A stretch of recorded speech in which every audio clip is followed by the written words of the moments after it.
ఆదికాండము 35వ అధ్యాయం మొదటి నుంచి కొన్ని మాటలు చదువుకుందాం.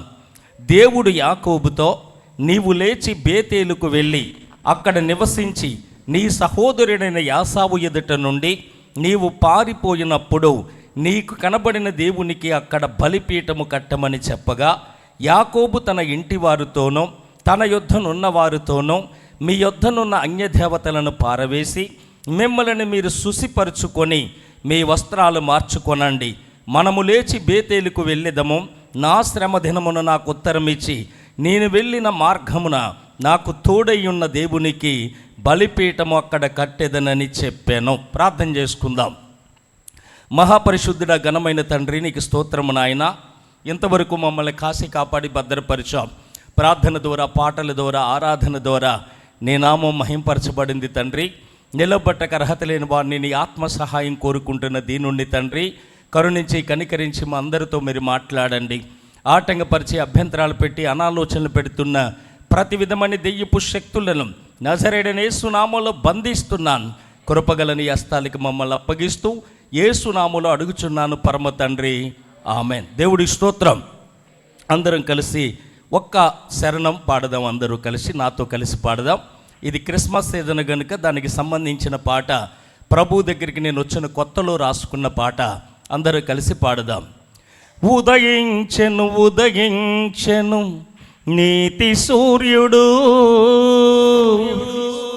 చీకటిలో కానా అరుణోదయుడు, ఈ చీకటిలో కానా అరుణోదయుడు. ఉదయించెను ఉదయించెను నీతి సూర్యుడు, ఉదయించెను ఉదయించెను నీతి సూర్యుడు, చీకటిలో కానా అరుణోదయుడు, ఈ చీకటిలో కానా అరుణోదయుడు. సర్వ విశ్వ నిర్మాణకుడు,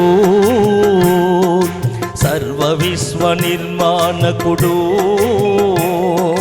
సర్వ పాప పరిహారకుడై, సర్వ పాప పరిహారకుడై, ఉదయించెను ఉదయించెను నీతి సూర్యుడు, చీకటిలో కానా అరుణోదయుడు, నీ చీకటిలో కానా అరుణోదయుడు. చప్పట్లు కొడదాం.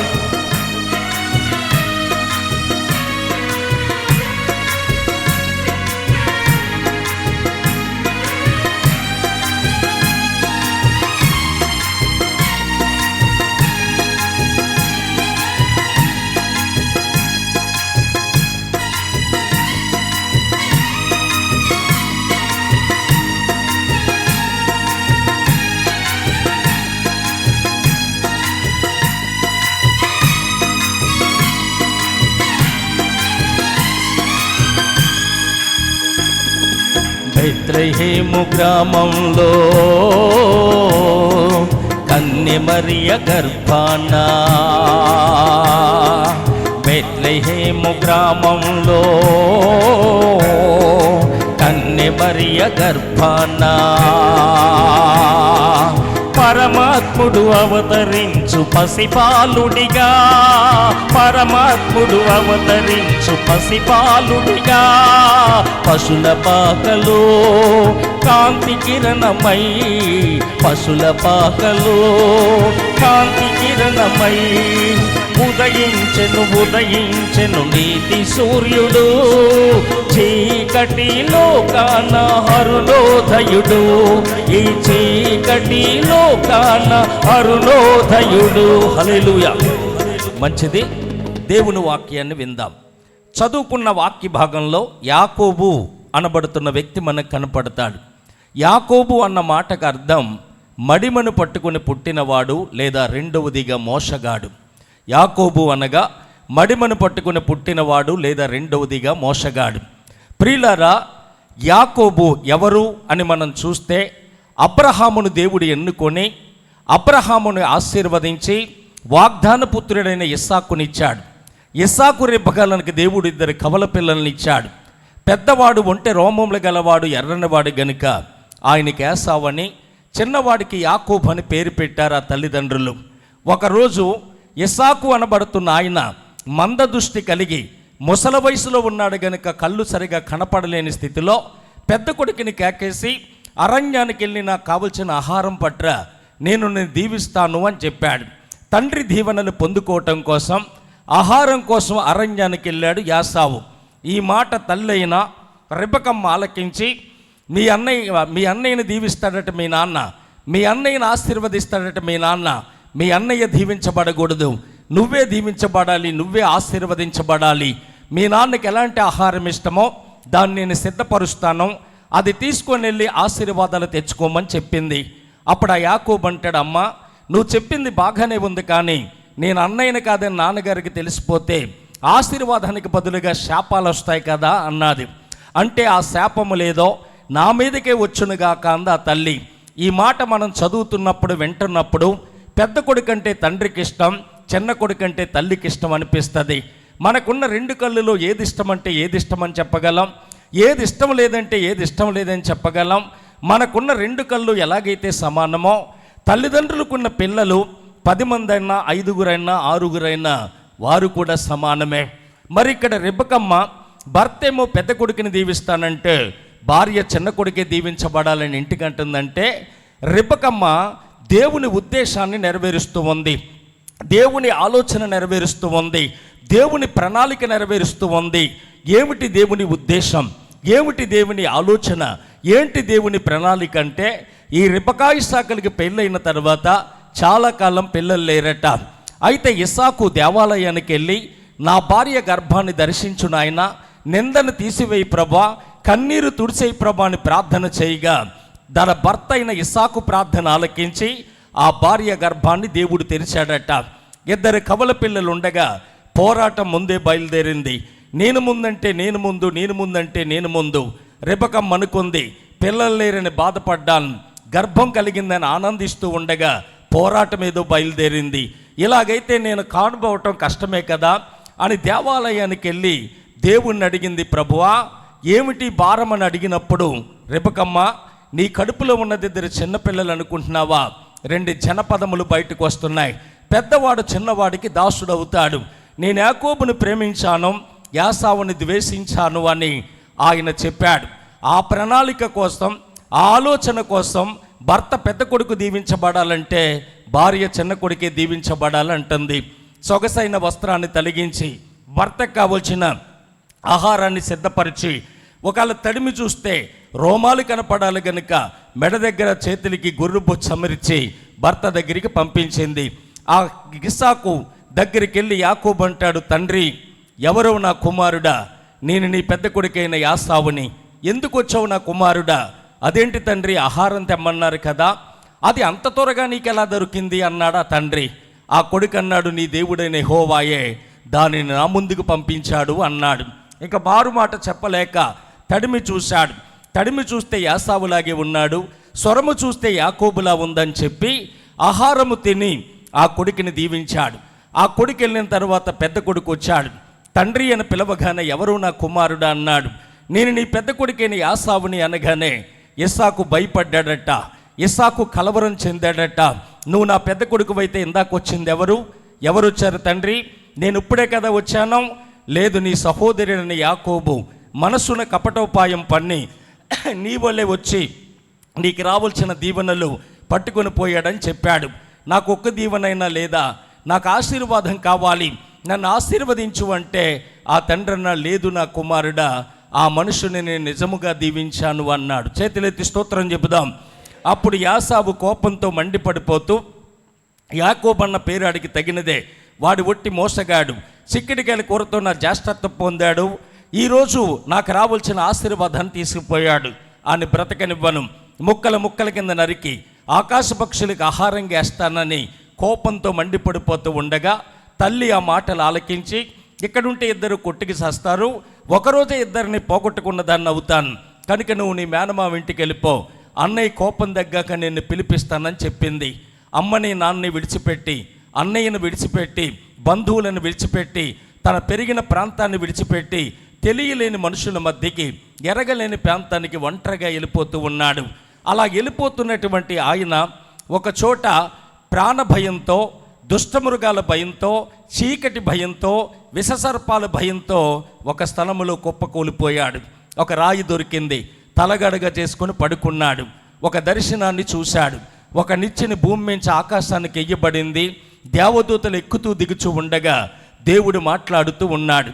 నేను అబ్రహాం, ఇస్సాకు దేవుడను, ఇక నుంచి నీ దేవుడను, ఈ ప్రాంతాన్ని నీ సంతానానికి ఇస్తానన్నప్పుడు యాకోబు లేచి, నిజముగా ఇది దేవుని సన్నిధే, ఇది పరలోకపు గవిని, ఈ స్థలము భయంకరమని చెప్పి అక్కడ రాయి నిలబెట్టి దాని మీద నూనె పోసి ఒక మొక్కుబడి చేసుకుంటాడు. నేను వెళుతున్న ఈ మార్గంలో దేవుడు నాకు తోడై ఉండి తినటానికి తిండి, కట్టుకోవటానికి వస్త్రం నాకు ఇస్తే, ఇదిగో నేను నిలబెట్టిన ఈ రాయి మందిరం అవుతుంది, నేను సంపాదించిన దాంట్లో 10వ వంతు నేను దేవుడికి ఇస్తానని మొక్కుబడి చేసుకొని వెళ్ళిపోయాడు. వెళ్ళిపోయిన తర్వాత దేవుడు అతనికి తోడై ఉన్నాడు గనుక ప్రతి పరిస్థితిని కూడా ఆశీర్వాదంగా మార్చి, కొన్ని బాధలు పడినా, కొన్ని కష్టాలు పడినా దేవుడు అతన్ని దీవించి ఆశీర్వదించి ఆ ప్రాంతానికి దేవుడు మరలా యాకోబుని తీసుకొచ్చాడు. తీసుకురాగానే యాకోబు ఎక్కడికి రావాలంటే బేతేలుకు రావాలి. బేతేలుకు వచ్చి నా శ్రమ దినమున నాకు ఉత్తరం ఇచ్చిన దేవా, నా కష్టదినమున నా కన్నీరు చూసిన దేవా, నాకు తోడై ఉన్న దేవా, ఆపదలో నాకు అడ్డున్న దేవా, నన్ను ఆశీర్వదించిన దేవా అని చెప్పి ఆ రాయిని మందిరంగా కట్టాలి. ఆ సంపాదించిన దాంట్లో 10వ వంతు దేవుడికి ఇవ్వాలి. కానీ అతను ఎక్కడికి వెళ్ళాడు అంటే సుక్కోతుకి వెళ్ళి తనకు ఒక ఇల్లు కట్టించుకొని గేదెలకి పాకలు కూడా వేసుకున్నాడని వాక్యములో చెబుతూ ఉంది. చూడండి, దేవుని వాక్యాన్ని మనం చూస్తే 33వ అధ్యాయం ఆదికాండం 17వ వచనాన్ని చదువుదాం. 17వ వచనం, అప్పుడు యాకోబు సుక్కోతుకు ప్రయాణమైపోయి తనకొక ఇల్లు కట్టించుకొని తన పశువులకు పాకలు వేయించెను, అందుచేత ఆ చోటికి సుక్కోతను పేరు పెట్టబడెను. అంటే అతను ఎక్కడికి వెళ్ళిపోయాడంటే సుక్కోతుకి వెళ్ళి తన ఉండటానికి మంచి ఇల్లు కట్టించుకున్నాడు, తన పశువులకు అందమైన పాకలేయించుకున్నాడు. కానీ కష్టదినమున వాగ్దానం ఇచ్చిన దేవుడు, కష్టదినమున తోడుంటానని చెప్పిన దేవుడు, కష్టాల్లో కన్నీరులో తోడై ఉన్న దేవుణ్ణి మర్చిపోయి, దేవునికి ఇచ్చిన మొక్కుబడి మర్చిపోయి, దేవుడికి ఇచ్చిన మాటను మర్చిపోయి అతను స్థిరపడిన తర్వాత అతను ఇల్లు కట్టించుకోవటానికి చూసుకున్నాడు, గేదెలకి పాకలేయించుకోవటానికి చూసుకున్నాడు. కానీ దేవుడికి ఇచ్చిన మాట మర్చిపోయాడు. ఈరోజు కూడా అనేక మంది అలా మర్చిపోయే వాళ్ళు చాలామంది ఉన్నారు. శ్రమ వచ్చినప్పుడు, కష్టం వచ్చినప్పుడు, బాధ వచ్చినప్పుడు, అవమానాలు కలిగినప్పుడు మన తీర్మానాలు ఎలా ఉన్నాయి, మన ప్రార్థన ఎలా ఉంది, మన విన్నపాలు ఎలా ఉన్నాయి, అవసరాలు తీరిపోయాక మన బ్రతుకు ఎలా ఉందో ఒక్కసారి ఆలోచించుకోవాలి. మీరన్న మాట దైవజనుడికి తెలియకపోవచ్చు, సంఘానికి తెలియకపోవచ్చు, కానీ సృష్టికర్త అయిన దేవుడు మాత్రం అది వింటున్నాడు. ఎందుకంటే ఆయన చెవులున్న దేవుడు. ఏమండి, కనులిచ్చిన వాడు కానకుండునా, చెవులిచ్చిన వాడు వినకుండునా అని దేవుడు చెప్పాడు. కనుక ఆయన వింటున్నాడు. యెహోవా యందు భయభక్తులు గల వారిద్దరు మాట్లాడుకుని చుండగా యెహోవా చెవియొగ్గి ఆలకిస్తాడు అని వాక్యం చెబుతూ ఉంది. ఆయన దగ్గర మాట ఇచ్చి కూడా ఆ మాట మీరిపోయిన వారు ఈరోజు చాలామంది ఉంటారు. మొక్కుకుంటారు, మొక్కుబడి తీర్చకుండా ఏం పర్వాలేదులే అని సరిపెట్టేసుకునే వాళ్ళు కూడా చాలామంది ఉన్నారు. ప్రియులారా, దేవుడు అంటాడు, మొక్కుకున్న తర్వాత దానికోసం ఆలోచిస్తే అది నీ ఇంటి వారికి ఊరవుతుందని చెప్పాడు. మొక్కుకున్న తర్వాత మొక్కుబడి తీర్చకపోకుంటే అలా మొక్కుకోకుండా ఉండటమే మంచిదని ప్రభు చెప్పాడు. మొక్కుకున్న తర్వాత మొక్కుబడి తీర్చడానికి నువ్వు ఆలస్యం చెయ్యొద్దు. బుద్ధిహీనుల యందు ఆయనకి ఇష్టం ఉండదు. నీ వలనది తప్పకుండా రాబట్టును, అది నీకు పాపం అయిపోద్దని కూడా వాక్యం చెబుతూ ఉంది. కనుక మొక్కుకున్న తర్వాత ఎంత కష్టమైనా ఆ మొక్కుబడి తీర్చుకునే వారిగా మనం ఉండాలి. అన్న దేవుని సన్నిధిలో మొక్కుకుంది, పిల్లలు లేక ఎంతో బాధపడుతూ ఉంది. ఎన్నో అపనిందలు, ఎన్నో అవమానాలు, ఎన్నో నిందలు. అలాంటి టైములో గుడికొచ్చి ఆవిడ అడిగిన మాట ఏంటో తెలుసా? నాకు ఒక మగబిడ్డనివ్వయ్యా, నీకు నేను తిరిగి ఇచ్చేస్తాను. ఈ మొక్కుకుందండి. పిల్లలు లేని ఆమె ఇమ్మని అడగాలి, కానీ ఇచ్చేస్తానని అనకూడదు. నీకు ఇచ్చేస్తాను, నాకు ఇవ్వయ్యా అంది. చక్కటి బిడ్డని దేవుడు ఇచ్చాడు. ఆయనే సమూయేలు. పాలు విడిచిన తర్వాత తీసుకొచ్చి వెంటనే దేవాలయానికి ఇచ్చేసింది. పిల్లలు లేనటువంటి ఆమె పుట్టిన పిల్ల మీద ఎంత మమకారం, ఎంత ప్రేమ, ఎంత ఆప్యాయత ఉంటుందో ఆలోచించండి ప్రియులారా. ఒక దైవజనుడు అన్నాడు, హాయిగా ఆడుకుంటుంటే, పాలిచ్చిన తర్వాత ఒళ్ళో హాయిగా బిడ్డ ఆడుకుంటుంటే ఆ బిడ్డతో పాటు తల్లి కూడా నవ్వుకుంటుంది. కానీ అన్న అనేదట, ఎందుకురా నవ్వుతావు, ఇంక 4 దినాల్లో నిన్ను తీసుకెళ్ళి అప్పగించేస్తాను, అక్కడ నువ్వెక్కడ కాదు ఉండవలసింది, అక్కడ ఉండాలి బాబు అని చెప్పేదట. ఉగ్గు పాలుతో చెప్పేదట. అందుకే తీసుకొచ్చి ఆ బిడ్డని ఇచ్చేసింది. ప్రభువా, ఇస్తానన్నాను, ఇదిగో ఇచ్చేసాను ప్రభువా, నువ్వు ఇచ్చావు గనుక నేను మళ్ళా ఇచ్చేస్తున్నానని 5 పిల్లల్ని ఇచ్చాడు. చేతులెత్తి స్తోత్రం చెప్పండి. హల్లెలూయా. 5 పిల్లల్ని దేవుడు ఇచ్చాడు. యెఫ్తా అమోనీల మీద జయముంది. నేను ఇంటికి వచ్చినప్పుడు నాకు ఏది ఎదురవుతుందో దాన్ని ప్రతిష్టగా ఇస్తాను, లేకపోతే నేను బలిగా ఇచ్చేస్తానని చెప్పాడు. ఇంటికి వస్తున్నాడని కన్న కూతురు, ఒక్కగానొక్క కూతురు తండ్రికి ఎదిరెళ్తుంటే, నా కుమార్తె నన్ను కృంగదీసిన వారిలో ఒక్కత్తవవుతివి, నేను యెహోవాకు మొక్కుకున్నాను. ఈనాటి పిల్లలంటారు, ఎవరిని అడిగి మొక్కుకున్నావు, అసలు ఎవరిని అడిగావు, నువ్వు ఎవరిని అడిగి మాట ఇచ్చావు అన్న వాళ్ళు కూడా ఉండొచ్చు. ఇస్సాకునట కాళ్ళు చేతులు కట్టేసి పడుకోబెడితే ఆనాటి ఇస్సాకు కాబట్టి మెదలకుండా పడుకున్నాడట. ఈనాటి ఇస్సాకులైతే, నానా నీకు వయసు అయిపోయింది కనుక నన్ను వేసేయటం ఎందుకు, నువ్వు పడుకుని నిన్ను వేస్తానా, నేను వెళ్ళిపోతాను అన్నట్టు నేటి ఇస్సాకులైతే. కనుక ఎవరిని అడిగి మాట ఇచ్చావని చెప్పి ప్రియులారా ఈనాటి పిల్లలు అంటారు. యెఫ్తా కుమార్తె అంది, తండ్రి నువ్వు యెహోవాకు మాట ఇచ్చావా, మొక్కుకున్నావా, నీ మొక్కుబడి ప్రకారం చెయ్యి, నాకు కొంచెం టైం ఇమ్మని కన్యత్వం గురించి ప్రాలాపించిన తర్వాత అతను తీసుకెళ్ళి దేవునికి ప్రతిష్టగా ఇచ్చేసినట్లుగా మనం చూస్తున్నాం. అలాగే ఇలాంటి సంఘములో అందరూ తమ శరశిరాస్తులు తెచ్చి అపోస్తుల పాదాల దగ్గర పెడుతుంటే ఒక దంపతులు కూడా వెంటనే పైకి లేచిపోయారు. పైకి లేచిపోయి, పేతురు గారు మాకు చేను ఉందండి, ఎన్నాళ్ళు పెట్టు అమ్ముదాం అనుకుంటే అమ్ముడవ్వట్లేదండి, అమ్మెత్తే మేము కూడా పట్టుకొచ్చి పెట్టేస్తామన్నారు. పేతురు గారు సంఘానికి చెప్పి ప్రార్థన చేయగా ఆ చేను ఇంకా రేటు వచ్చింది. ఆ డబ్బులు పట్టుకొని భర్త వస్తుంటే భార్య అందట, ఏమండి అన్నీ ఇచ్చేయాలంటారా అందట. ఏమండి భుజం రాస్తా అన్నీ ఇచ్చేయాలంటారా, మీరు ఎప్పుడు ఇంతే అంటే మరి ఏం చేద్దాం, ఎప్పటి నుంచో డల్లా పరుపు కొనాలని, ఎప్పటి నుంచో సన్నమేక మంచం చేయించాలని, ఎప్పటి నుంచో జిగిని చేయించాలని, ఎప్పటి నుంచో గాజులు కొనుక్కోవాలని, ఎప్పటి నుంచో తాడు చేయించాలని. మరి గంగిరెద్ది మేకప్ ఉండాలిగా. గంగిరెద్ది చూడండి, ఊరు చివరి మేకప్ అవుతుంది, అక్కడ దాకా బాగానే వస్తుంది, ఊరు చివరి మేకప్ అవుతుంది. కొన్ని గంగిరెద్దులు ఉంటాయి ఇంటికాడ నుంచి కూడా వెళ్ళవు మేకప్, ఊరు చివరి వెళ్ళాక మేకప్ అయ్యి గంగిరెద్దులు ఉంటాయి కొన్ని. ఈవిడ గంగిరెద్దులాగా అన్నీ కావాలంటే భర్త కొంచెం డబ్బులు ఇచ్చేసి కొనుక్కోమని వెళ్ళిపోయాడు. పేతురు గారి దగ్గరికి వెళ్ళి, పేతురు గారు ఏం ప్రార్థన చేశారు, మీ ప్రార్థన దేవుడు ఆలకించినట్టు చేయనమ్ముడైపోయింది, ఇదిగో తీసుకోండి. ఆయన ఇచ్చింది ఇచ్చినట్టు తీసుకోవాలి, కానీ ఆయన అన్నాడు, ఇంతకే అమ్మేవా అన్నాడు. అందుకే అమ్మాను. ఎందుకు అబద్ధమాడి పరిశుద్ధాత్మని మోసపుచ్చుతున్నావు అనగానే వెంటనే పడి చనిపోయాడు. అది ఎరగక అతను పాతి పెట్టి వచ్చిన తర్వాత 3 గంటల దాకా కొంపకి వెళ్ళి ఈ గంగిరెద్ది మేకప్ అంతా చూపించుకొని మళ్ళీ ఏం ఎరగనట్టు మందిరానికి వచ్చి, మా ఆయన వచ్చాడా అంటే వచ్చింది. వచ్చాడా అనగానే పేతురు గారు, మీ ఆయన కూడా తర్వాత చెప్తాను, నువ్వు ఇంతకే అమ్మేరా, మీరు ఇంతకే అమ్మేమ్మా, ఆయన ఏం చెప్పాడు, కొంప తీసామని నిజం చెప్పేశాడా అన్నట్లుగా ఇంతకే అమ్మేమని చెప్తే, ఎందుకు మీరు మోసపుచ్చారు, ఇస్తానన్నది ఇవ్వకుండా ఇంతకు అబద్ధమాడారు అనగానే ఆవిడ కూడా చనిపోయింది. గమనించండి ప్రియులారా, మొక్కుకున్న తర్వాత మొక్కుబడిని గురించి ఆలోచించకూడదు, మొక్కుకునే ముందే ఆలోచన ఉండాలి. ఆపత్కాలంలో నీవు నన్ను గురించి మొర్రపెట్టు, నేను నిన్ను నిడిపిస్తాను, నువ్వు నన్ను మహిమపరిదిగానని దేవుడు చెప్పాడు.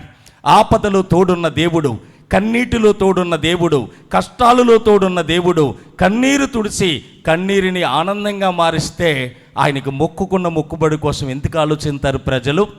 ఈరోజు చాలామంది అలాగ ఆలోచించే వాళ్ళే ఉన్నారు. యాకోబు గారు మొక్కుబడి తీర్చుకోకుండా ఇల్లు కట్టుకున్నాడు. చెవండి అక్కడ గేదెలకి పాకలేసాడు, కానీ ఏమాత్రం మొక్కుబడి తీర్చుకోలేదు. వెంటనే ఆ యాకోబుకి 12 మంది కుమారులు, ఒక కుమార్తె ఉంది, ఆమె పేరు దీనా. ఆ దీనా అనేటువంటి ఆమె ఆ దేశ సాంప్రదాయం ఎలాంటిదో, పిల్లలు ఎలాంటి డ్రెస్సులు వేశారో, ఎలాంటి జడలు వేశారో చూడటానికి వెళ్తే ఆ దేశాన్ని ఏలుతున్న హమోరు కుమారుడైన షెకెము ఆమెను చూసి ఆమెను పాడు చేసేసాడట. ప్రియులారా, ఆమెను పాడు చేయటానికి కారణం అక్కడ రాయబడిన మాట, హమోరు కుమారుడైన షెకెము మనసు దీనా మీదే ఉండెను. ఆమె మనసు దీనా మీదే ఉందట. మనసు మనల్ని మోసం చేస్తూ ఉంటుందని వాక్యం చెప్తుంది. మనసును అదుపు చేసుకోలేనాడు బ్రతుకు చాలా దారుణమని కూడా వాక్యం చెప్తుంది. మనసు చెప్పినట్లు మనం వినకూడదండి. చాలామంది అంటారు, నా మనసు ఏది చెప్తే అదే చేస్తాను, నా మనసు ఎలాగెళ్ళమంటే అలాగే వెళ్తానంటారు. పొద్దత్తమాను కొలితే 2 జాన్లు ఉండరు. వీళ్ళ మనుషులు, వీళ్ళకో మనసు. ఆ మనసు మళ్ళీ ఇంకొకరికి ఇచ్చేయటం. ఆడు శుభ్రంగా మయంగా రొప్ప తలౌట్ వేసుకొని, కాలుకేమో ఒక గేదికి కట్టినట్టుగా తాడు కట్టుకొని 4 పూసలు వేసుకొని, ఆడు బండి మీద వచ్చి ఎరువు బండి మీద రియ్యం అంటే ఈవిడ ఎగిరెక్కేస్తుంది. ఆ తర్వాత బతుకంతా బస్ స్టాండే. ఈరోజు పాడైపోవటానికి కారణం, జీవితాలు పతనమైపోవటానికి కారణం, కుటుంబాలు గల్లత్తైపోవటానికి కారణం ఏంటో తెలుసా? మనసే. అందుకంటాడు, పట్టణాన్ని జయించువాని కంటే తన మనసును స్వాధీనపరుచుకున్నవాడు ధన్యుడు. ప్రాకారము లేక పాడైపోయిన పురమెంతో తన మనసును అదుపు చేసుకోలేనాడు బ్రతుకు కూడా అంతే. మనసు బూడిద తింటున్నాడు వీడు. మనసు వీడిని తప్పుదారిలో నడిపిస్తుందని కూడా వాక్యం చెప్తూ ఉంది. కనుక మన మనసు చెప్పినట్లుగా మనం వినకూడదండి. మన మనసుని దేవుని మీదే ఆనుకొని మనం బ్రతకటం అనేది నేర్చుకోవాలి. కనుక ఆ మనసు ఆమె మీదే ఉండిపోయిందట.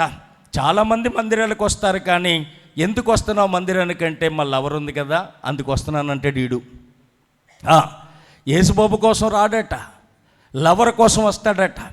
నువ్వెందుకు వస్తున్నావంటే అతను చర్చికెళ్తానన్నాడు అందుకు వెళ్తున్నానంటే ఈవిడి.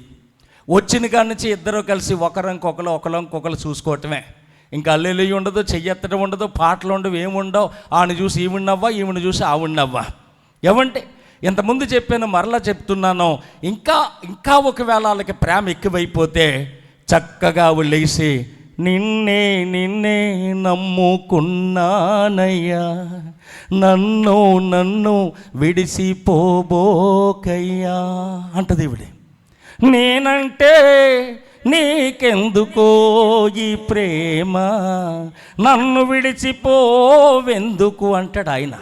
ఆ తండ్రి వెనకాల ఉంటాడు, ఆ పిల్ల తండ్రి. ఆడికి గబగబొచ్చి మైకిచ్చుకొని యేసయ్య వస్తున్నాడు, జాగ్రత్త జాగ్రత్త, ఇంటికి పోతే జాగ్రత్త అంటాడు. ఆడు తెలియకుండానే అయిపోతున్నాయి.